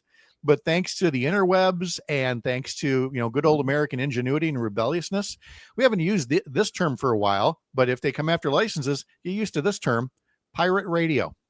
Yeah.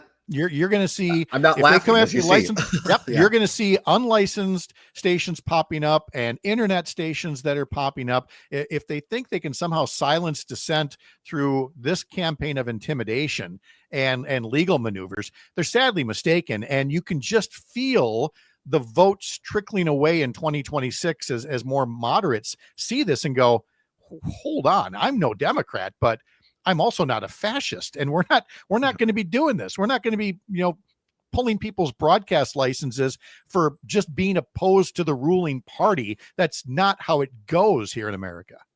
No better person I'd like to be on a pirate radio pontoon boat with in Lake Wissota than Pat Kreitlow. That's right. It's Kreitlow and Allball Pirate Pontoon Radio from Lake Wissota in the future. I don't know. I've seen what Trump and JD Vance like to do to boats. Yeah, I mean, granted, they're coming from Venezuela, but I don't know. They might do. They could try that on Lake Wissota. Let me workshop this. See if there's an appropriate place where we can put the pontoon. Thank you, Todd Alba. I got here in your Brewers playoff gear, a Meredith on Facebook saying, or YouTube saying, Todd's so fancy in the morning. Sounds like fancy. I have a date. I have a date at 2 p.m. Meredith writes. Oh, fantastic! So I'm just excited. 6 games, magic number to win the NL Central. It's a beautiful thing. Thank you, Mr. Alba. See you later. Thank you. Bye-bye. All right. We've got Sean O'Malley, Chad Holmes, and Joe Zepecki all coming up in our 8 o'clock hour. I'm Pat Kreitlow. This is the Civic Media Radio Network.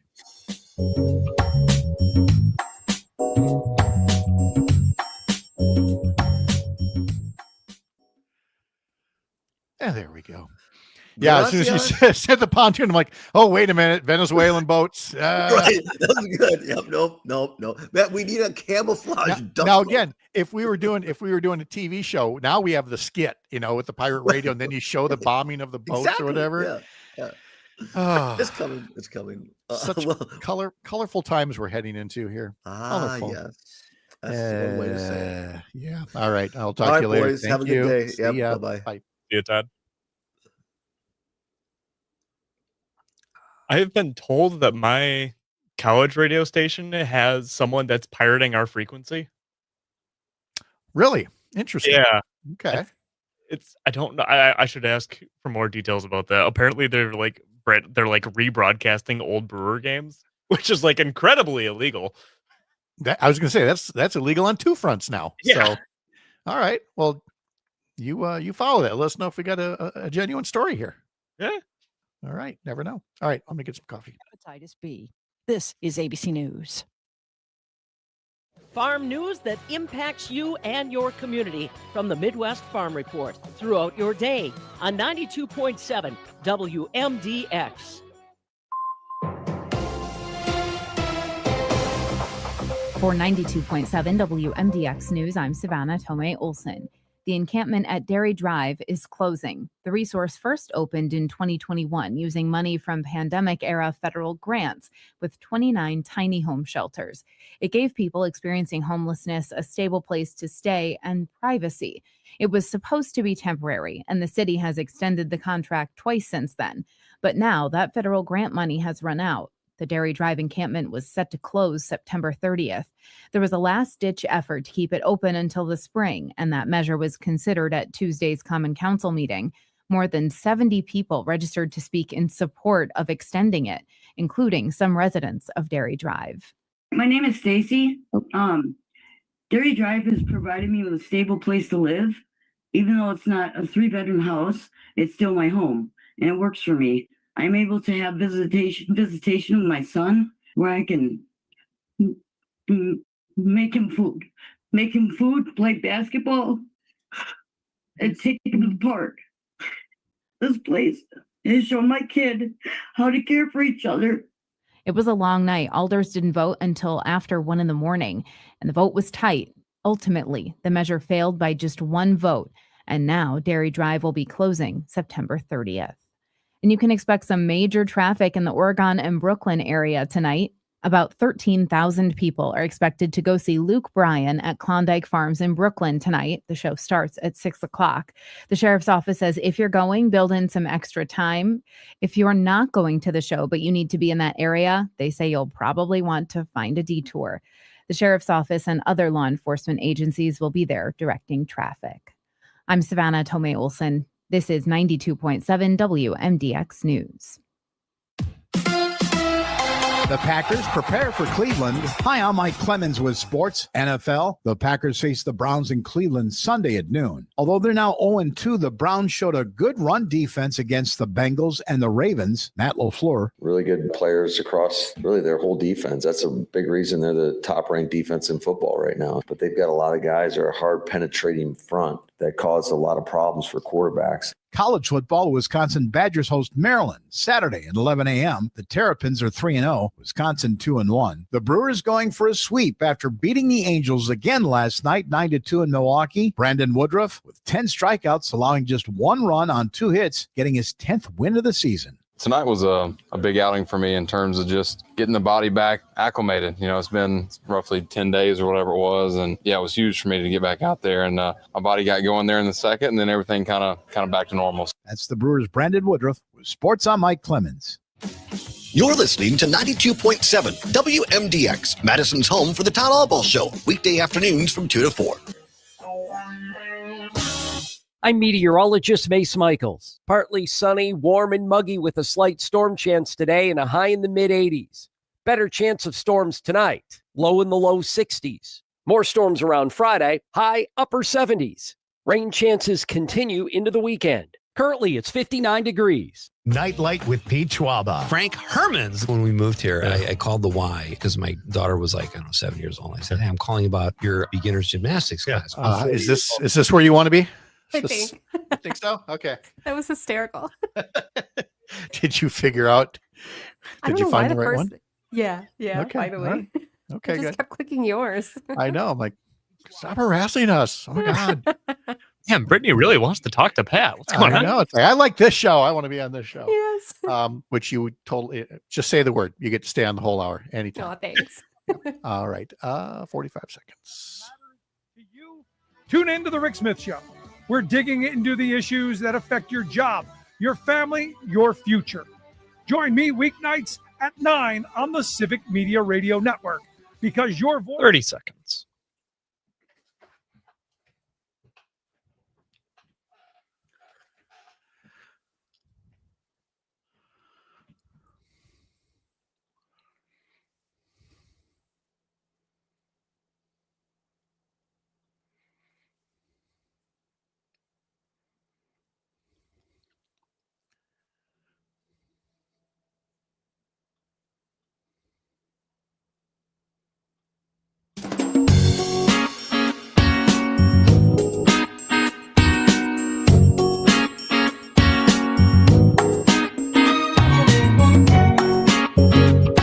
Live across Wisconsin on Civic Media, you're listening to Mornings with Pat Kreitlow, powered by Up North News.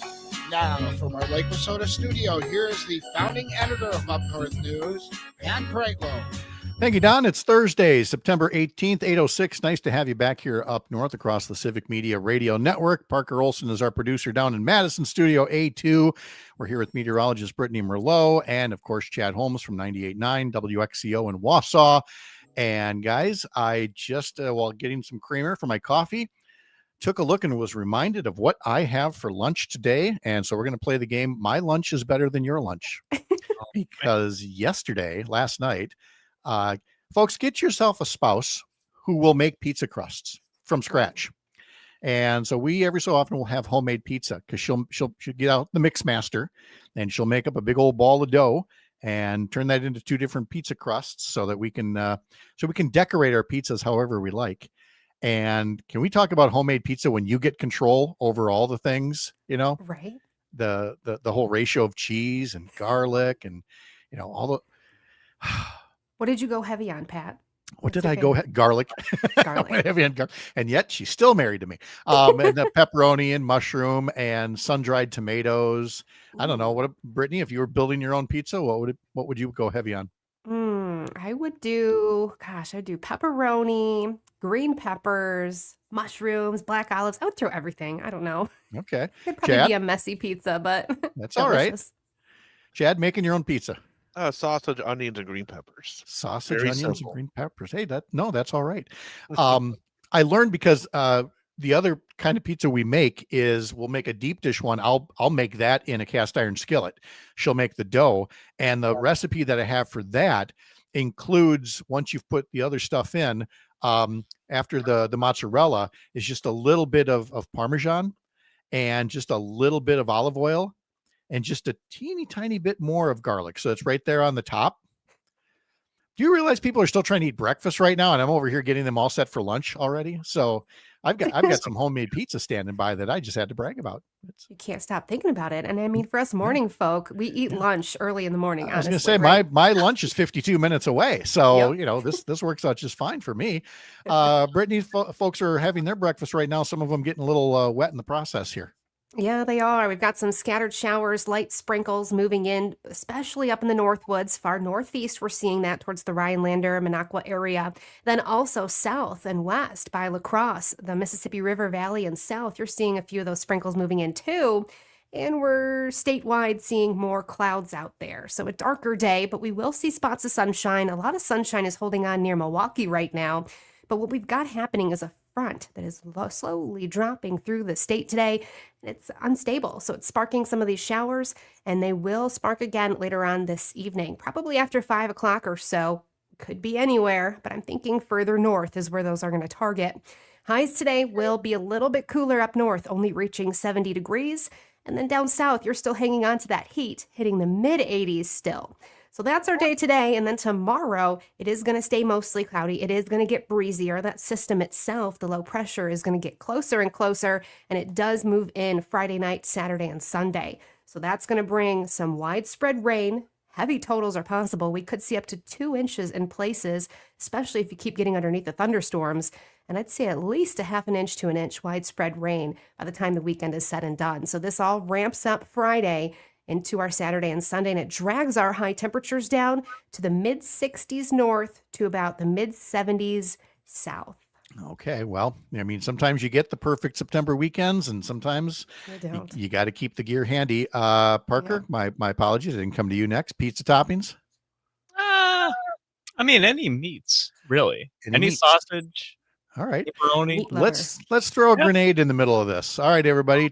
Tony, in capital letters. Whoops. Tony in capital letters. Pineapple. Followed by 3 or 4 exclamation points. We'd like to thank Tony for his service. He will no longer be part of Mornings with Pat Kreitlow. Come on, pineapple. You know what? I just tried. I went up north to Cable, and there was this pizza place, and they had mangoes on their pizza. And it was so different and so interesting. I decided to try it. And I'm Italian, right? I like the classic pizza. Mm-hmm. It was actually good. I'm not going to lie. Okay.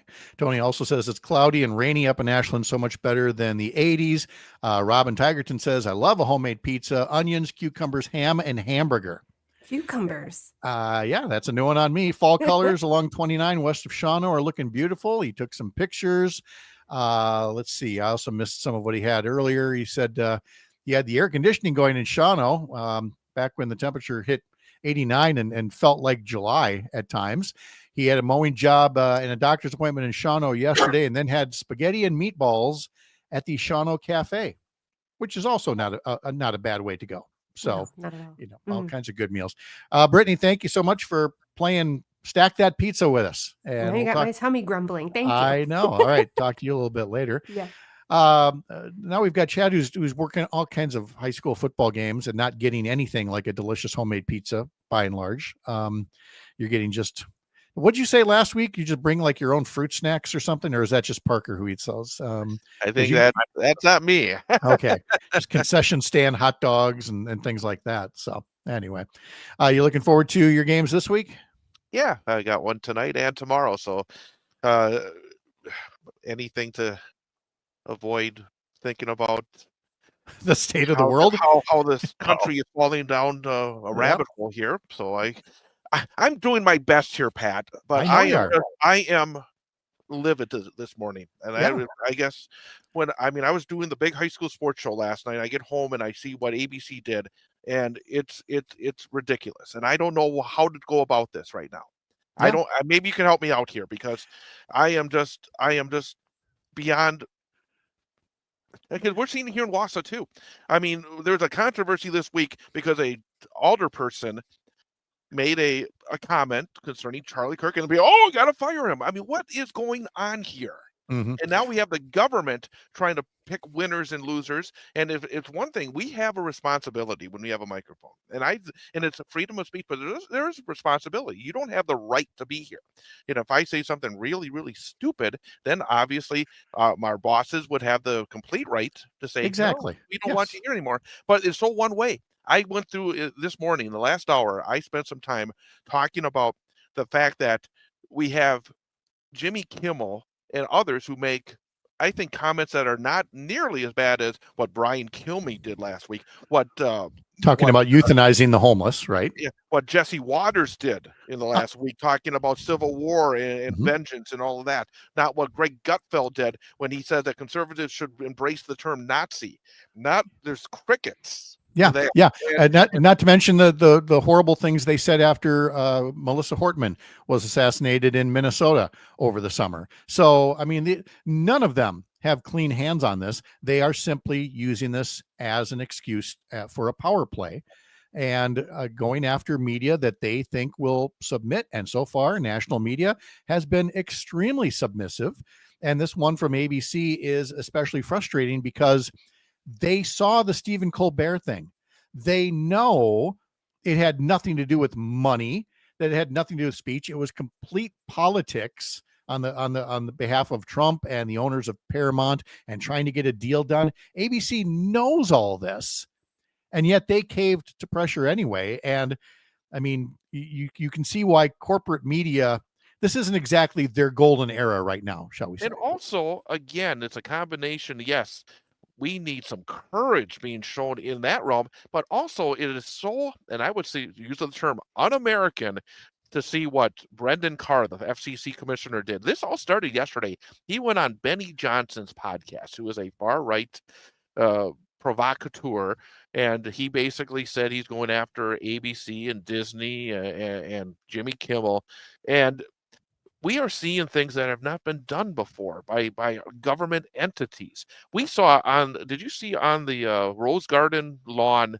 Well, there's no lawn anymore, but Right, the slab, the concrete slab. When Trump was getting ready to fly off to Great Britain this week, he got a couple of questions he didn't like, because basically he was asked, how much money have you made since you became president again? Because his family is just raking it in right now, using his position. And then he got on Jonathan Karl and said, ABC paid me $16 million. We're going to go after you next. Yeah, I mean, exactly. The president of the United States saying that at the White House. I just again, we've drawn the parallels. A line has to be drawn here. Yes, we've drawn the parallels to what happened in Hungary with Viktor Orban becoming an autocratic, well, basically a dictator in everything but name, I guess.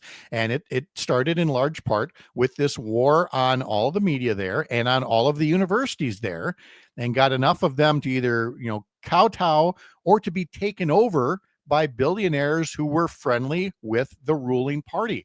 And that is exactly what Trump was trying to do here. And so when ABC thought, or CBS, we'll placate him and we'll settle this out of court for $15-16 million.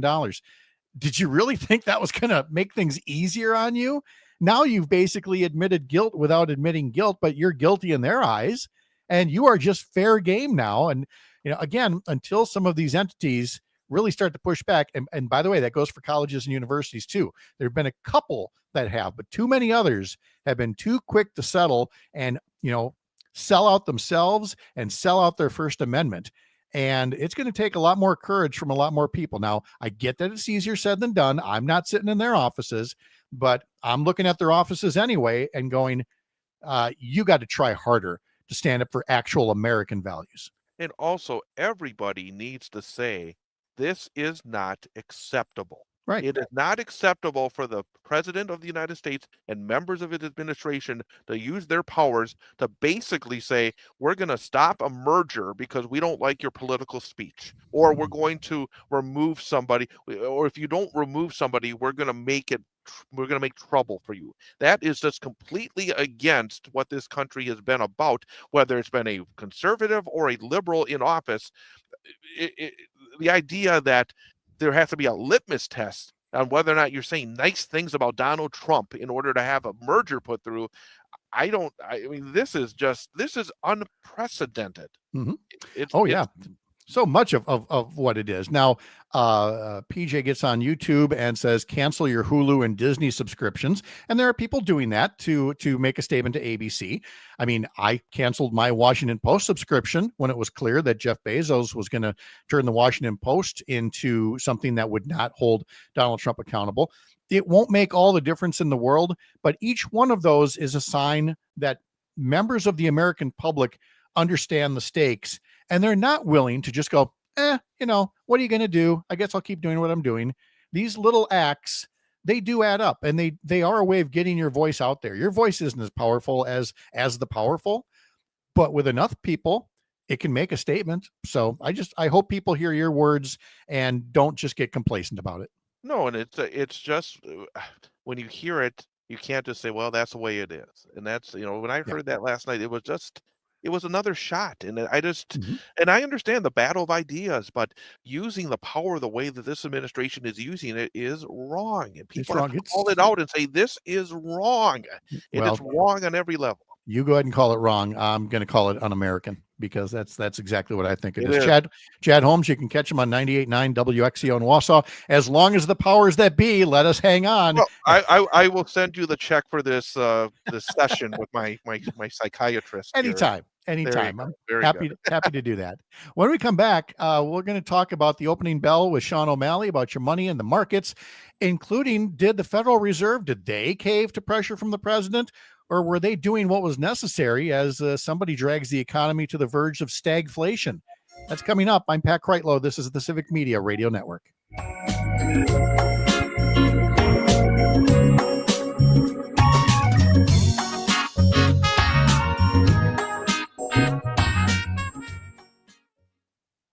Oh, what a fun time we're having here to comment on the state of the world with Sean O'Malley. Oh, my God. Yeah. Welcome to the autocratic states of America. Yep. Okay. Apart from, the state of the United States, how are you otherwise? I'm doing well. Thank you. Okay. Can't complain. It's a nice, cool, cloudy day here in Bayfield, perfect to just sort of snuggle up. I wish I could have competed with that pizza thing. I'm going to start with that just so that absolutely. We start with a little fun, because let's just face it, the economic news is not great. No, as you've already. I'm always looking for ways to start light. That is totally fine by me. Okay. All right. We will get going in 90 seconds here. All righty, sir.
"30 seconds.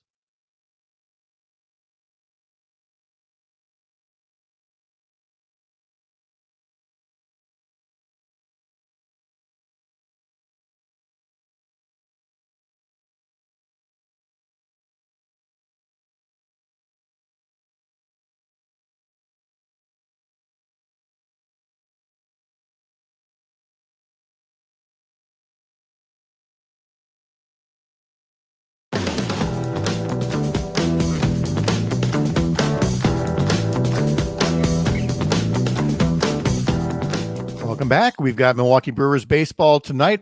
Game 3 of their series against the Los Angeles Angels. The pregame begins at 6:05 across stations on the Civic Media Radio Network. Head over to civicmedia.us to learn more. Let's talk about your money in the markets with Sean O'Malley. Eventually, I mean, we're going to get into the Federal Reserve and interest rates and jobless claims because things are still soft, and the index of leading economic indicators, which isn't great. There's mortgage rates, there's stagflation, there's tariffs. Sean, let's begin with pizza. Why don't you build your perfect pizza for us? What are we putting on that baby? Absolutely. Well, I have a great recommendation, and I loved Miss Merlot's description of the pizza place in Cable. And considering how many times I have driven through and will continue to drive through Cable because it's right between my two houses, I got to stop in to try that one. But it reminded me of one that I had up here in Bayfield not long ago, in fact, at a local place, St. James Social. And the topping was, believe it or not, peaches, burrata, crumbled bacon, and just a sprinkling of thyme. And it was really lovely. What's burrata? It's like a really soft mozzarella. So it's a cheese, but super soft, easily meltable. And easily meltable. Where was this? At St. James Social here in Bayfield. In Bayfield. Okay. Yeah. It's not the regular pizza. It was a seasonal one because it was the end of summer and they still had peaches. So why not put them on a pizza? And it was delicious. If I ever get an invitation to get on that boat up in Bayfield, I got a place to stop as well along the way for some vittles. So this would be good. All right. Yep. How late do you typically sail up there before you have to put things away, put your toys away for the winter? Well, I had to put the big toy away already, and today is the day to take everything off the small one, and that will get put away. I got to fill out all the forms, and they'll be taking that out.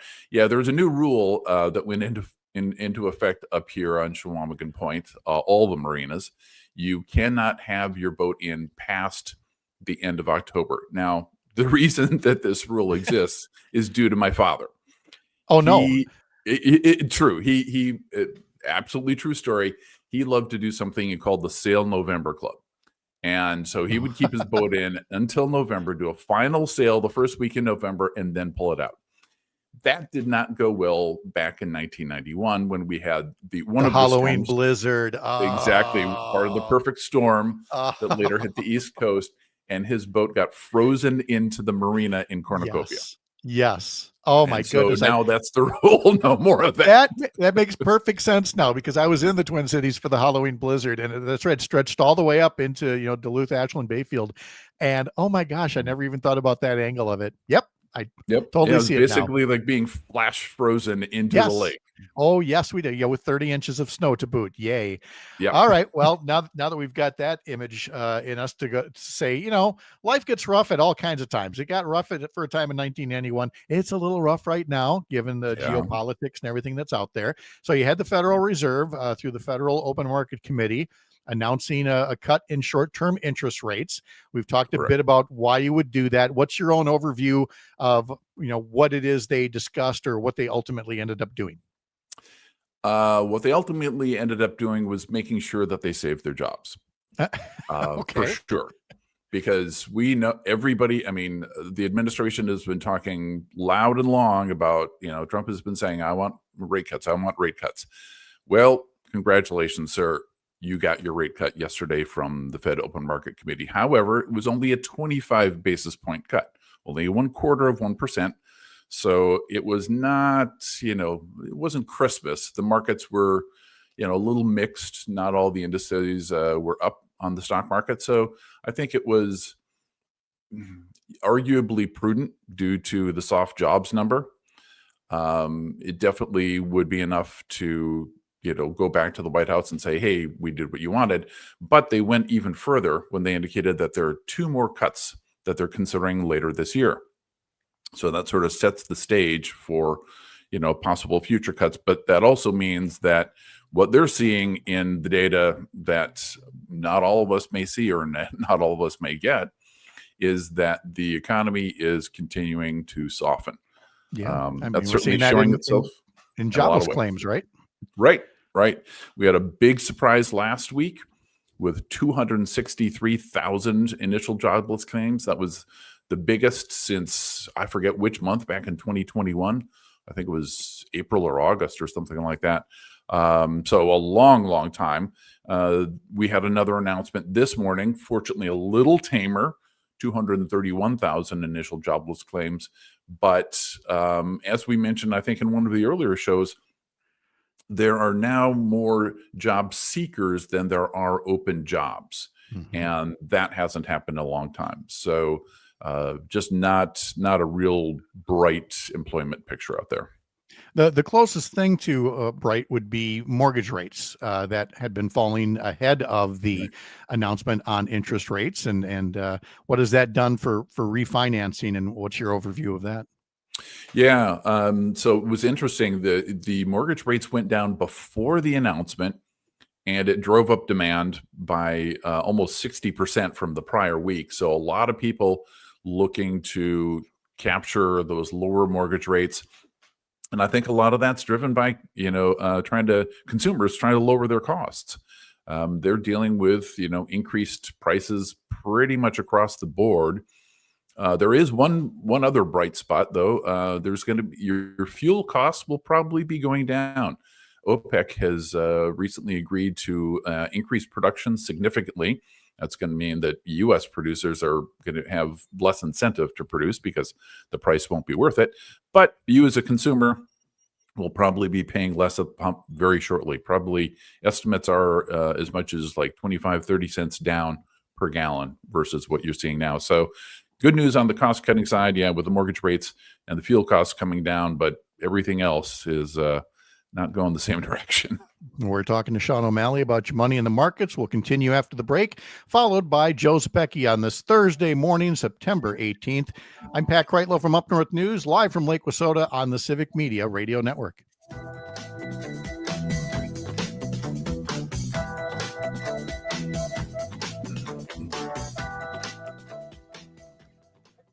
Where Mr. Zepecki joins us as well. How are you? Awesome. I love I have to living in stop a country asking. that no longer has a First Amendment that means a damn thing. I have to stop asking how people Yeah. are. Can we get the Supreme Court of Brazil here? Someone will actually stand up there. Yes. My God. Oh boy. Yep. That's where we're at here. All right. So leading economic indicators, stagflation, tariffs, hit those real quick. I know we're only 30 seconds into it, but any are we looking for more positive responses to the interest rate cut from Wall Street today? I think it's sort of baked in, they know what to expect. They got their news yesterday. You got the one cut, you got two more cuts, probably going to be 25 basis points each. So a quarter point. So, and they know when the meetings are and when to expect them. And so the reaction yesterday was kind of, meh, if you will. All right. Sounds good. All right. Sounds good. I'll see you at 8:35.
30 seconds.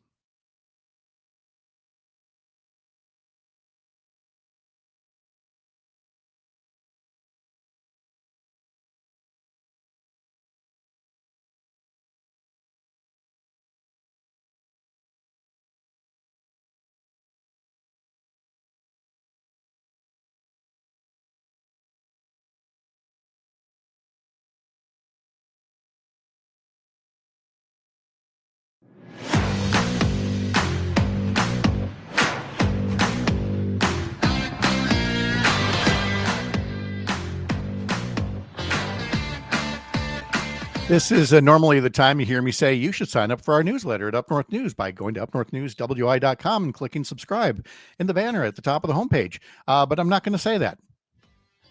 Kind of did. Instead, I'm going to tell you Civic Media now has a new daily newsletter filled with all kinds of links to some of the highlights from shows of the previous day, with guests that are coming up, and so much more. It's on Substack, so sign up at civicmediatoday.substack.com and be part of Civic Media's new daily newsletter. Let's talk about your money and the markets after the opening bell here with Sean O'Malley and that ever-loving stagflation that appears to be hanging on. I mean, you've got the Fed cutting interest rates a quarter point, but I mean, nothing in there says to me, well, that should take care of inflation, and you've got a sluggish job market. I sense a lot of treading water still.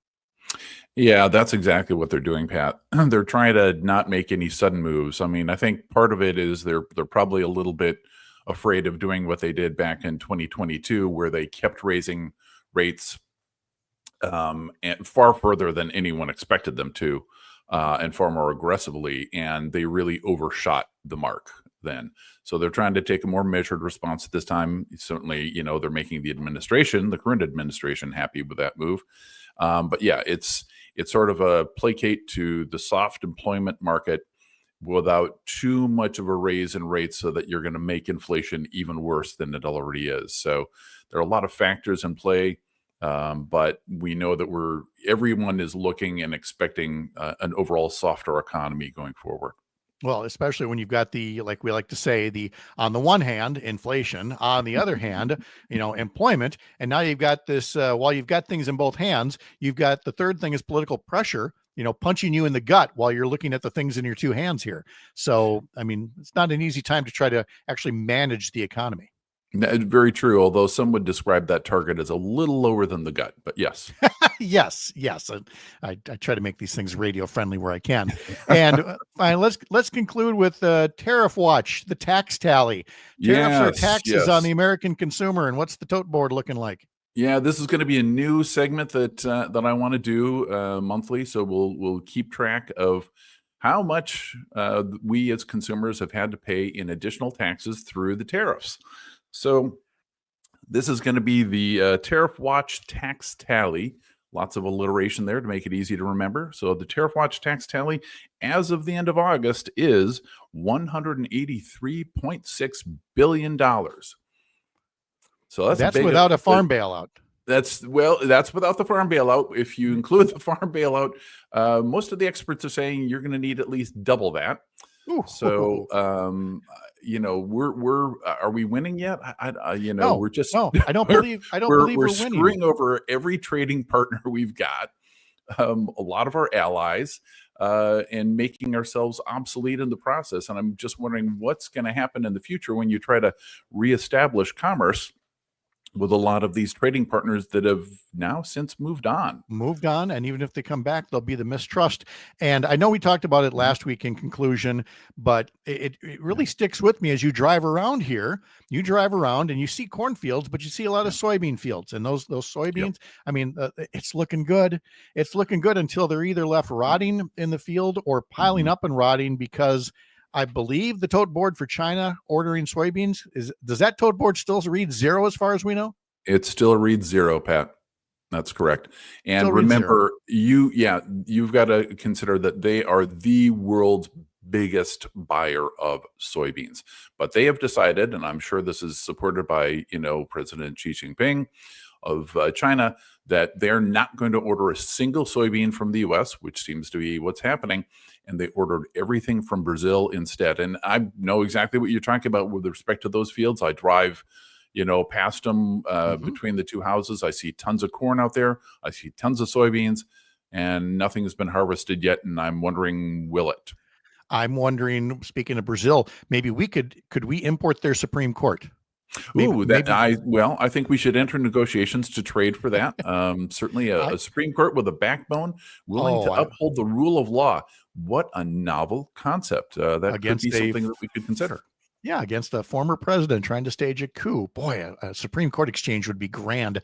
Sean O'Malley, finance and economics expert, joining us on Thursday mornings. Thank you, Sean. Appreciate it. Have a great day. Thanks, Pat. Take care. All right. Yep. Good to see you. It is 8:40 right now, and we'll talk more about the state of geopolitics, media politics, whatever you want to call it, with Joe Zepecki. Joe, I think I finally learned my lesson. I'm no longer going to ask, how are you? I keep looking for the perfect answer to how are you. I think the right thing is to just stop asking and to find a new opening question. Yeah. Because there's no great answer to that one, especially after recent events involving, a president pushing another talk show host off the air and a congressman continuing to use the First Amendment like toilet paper. Yeah. A week ago, we had a pretty hard conversation in the wake of the Charlie Kirk assassination. Mm-hmm. And my take on it was that we just need to declare and decide these are politically violent times, and that acceptance of that reality is the first step in finding our way out of a politically violent period of time. And so if you ask 1 week later, have things gotten better or worse in the wake of Kirk's murder? The answer is unequivocally that things have gotten worse. That what has happened in the last week is not concerning. It is deeply alarming. This is happening. And what I'm talking about specifically in the last 24 hours is the government, the federal government, threatening broadcasters, corporations in this country who air things like comedy, and saying, you haven't taken part in speech we disagree with, and so we can do this the hard way or the easy way. And the capitulation by ABC and Disney to pull Jimmy Kimmel off the air for a joke about Donald Trump that was, if we're being honest, like pretty benign. Yeah. Wasn't a great joke. No, right? It wasn't a reason. It was an excuse. It was an excuse. And for Brendan Carr, the head of the FCC, who in the past has said things which demonstrate he understands we are in a very bad place if the government is trying to engage in censorship. And now, as the head of the FCC is engaging in that censorship himself, we have crossed another red line. And we just need to be as clear-eyed about that and about the current threat to the First Amendment this week as we were about the fact that we live in politically violent times last week. Yeah. And it's not going to get better anytime soon. And here's one way it's not going to get better. And I wish I had better news for folks. But I have to say, here's how it's not going to get better. In the wake of Charlie Kirk's murder, there was a lot of talk about Charlie Kirk's record, his legacy, his quotes. And in normal times, that would have eventually faded, and people would have focused more on, we can't have this kind of political violence in the country, and we would all unite around that. But instead, what is happening right now is that as you're seeing this, vengeance campaign that puts the First Amendment in a wood chipper and starts getting people fired and shows canceled and organizations threatened with defunding, the response to that is going to be, you know what? Let's remind ourselves what these people were saying And Charlie Kirk's words are going to come back. I've already seen this online. People going, hey, by the way, before we turn this guy into a martyr, before we turn him into a saint, here's a reminder of what he had to say. And that's simply going to incense the people on the right even more. But I think that's the next step, is to remind people we are not doing the deification of Charlie Kirk. We're not doing it today, and we're not doing it tomorrow. Think about the extraordinary privilege one has to have people in the wake of their passing, whether untimely in the case of Charlie Kirk or at the end of a very long life, like Robert Redford, who we lost this week. And to have people be trying to figure out what your legacy is and what your time here meant while you were here. That is fine to do. And the notion that people who are just saying this is what Charlie Kirk had to say about this issue, whether that's gun control versus the Second Amendment, whether that is his constitutionally protected, even if by my count pretty gross take on members of the trans community or the intelligence of Black women, to have people engage in a dialogue and share the things that that person said when they were with us, be grounds for you're going to lose your opportunity to make a livelihood. The government is going to censor your speech as a comedian. Like, holy cow, have we lost the plot, folks. I don't know a ton about Charlie Kirk, other than some of the most heinous things he said. But I believe, and I've been told by my conservative friends, that he is someone who cherished the First Amendment and understood that its most important purpose was to protect unpopular speech, right? And he was somebody who was engaging in some quarters, things that people wanted to hear, and in other quarters, people didn't want to hear. If the First Amendment doesn't apply to speech you disagree with, then we are truly lost. Well, I want to agree with you, but I just have to ask myself, if this had happened instead to Sean Hannity or Nick Fuentes or any of those other folks, would Charlie Kirk be doing just that? Would he be saying, hey, wait a minute, we got to stand up for the First Amendment instead? Right now, one of the few people I've seen doing that is Tucker Carlson, of all people. Once again, like Liz Cheney and other things, when I realize that I'm on the same side of an issue as Tucker Carlson, we are living in the crazy times. Yeah, crazy is certainly one way to put it. I'm trying to see if I have it here. I do not have Mr. Carlson's quote, but yeah, I agree with him too. What he is saying is when the government controls what you think and what you can say, then we are truly lost. And so that's where we find ourselves today. And that's the long answer to, how you doing, Joe? That's I think that Tony's got a new one. He puts up on YouTube. What's the state of the dumpster fire today? That's my new how you doing. That's a good candidate for it, perhaps. He also says, my wife asked last night, so when do we go? You look back in history and wonder why people didn't get out. Are we there now? I honestly didn't know the answer. And I mean, again, I'm not trying to be flippant about it. I love my country. It's worth fighting for. But yeah, my passport's up to date. And my answer to Tony and to you and to anyone else is we need people of good conscience who are patriotic Americans who believe in this country's first principles, like, equal justice under the law. Yeah. We need to stay and we need to turn things around. We've been in dark times before. We're in a dark time now, and America will find a way. Back with more with Joe Zepecki and a few final notes and news from Lake Wissota right after this on the Civic Media Radio Network.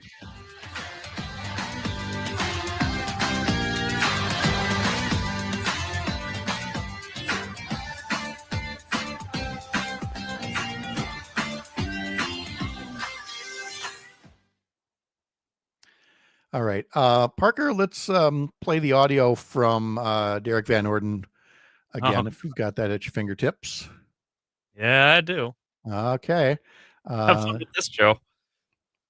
Have you? Oh, yeah, Joe, you're only going to hear a snippet of it, but go to the WEAU website, and I give them credit. They tried to, they had an interview with Derrick Van Orden, and so you really get to see the man. But at least they tried to nail him down. So we're going to start with that. But you should look at the full story, and maybe even they put up on Facebook. They put an excerpt from the interview where Derrick Van Orden just talks over Bob Gallagher, won't let him ask the question. Typical Ron Johnson, JD Vance kind of stuff. But anyway, we'll start with that, and then we will find a way to end on a lighter note. We will. Damn it. Okay. You're more optimistic than I am. I don't know.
"30 seconds."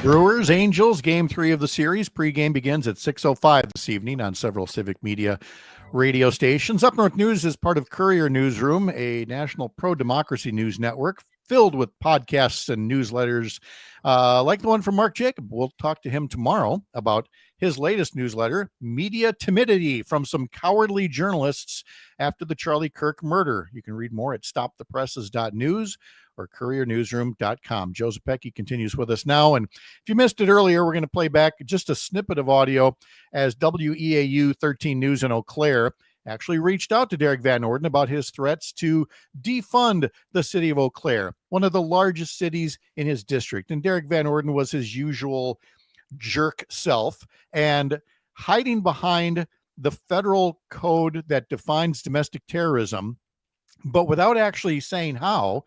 Here's him being asked about all the tweets, and he's been threatening to get all these people fired for their reactions to the Charlie Kirk murder. And he equates their reactions to domestic terrorism in a very cavalier and condescending way. Give a listen. We asked the congressman about these posts, saying they don't seem to be calling for violence. Here's what he said. I'm going to say this one more time. If you look up the U.S. code and read it, it is crystal clear that what they are saying falls under this U.S. statute. So it's a little frustrating when I have clearly intelligent people like yourself who can read that you don't do your homework before you conduct this interview. So again, the word you're looking for is jerk. and he said, oh, it's crystal clear if you read the statute. You look at the statute, it's about domestic terrorism and inciting violence, and criticizing Charlie Kirk or even just putting up his own words doesn't come anywhere near that. But it's nice of him to say that, clearly intelligent people who can read don't do their homework. Joe. I wonder if he's ever read a Supreme Court opinion. No. In full. No, I would bet not. Because hate speech is not treated differently than free speech or popular speech. And the Supreme Court has routinely upheld that. You cannot incite people to violence. You cannot call for people to be harmed.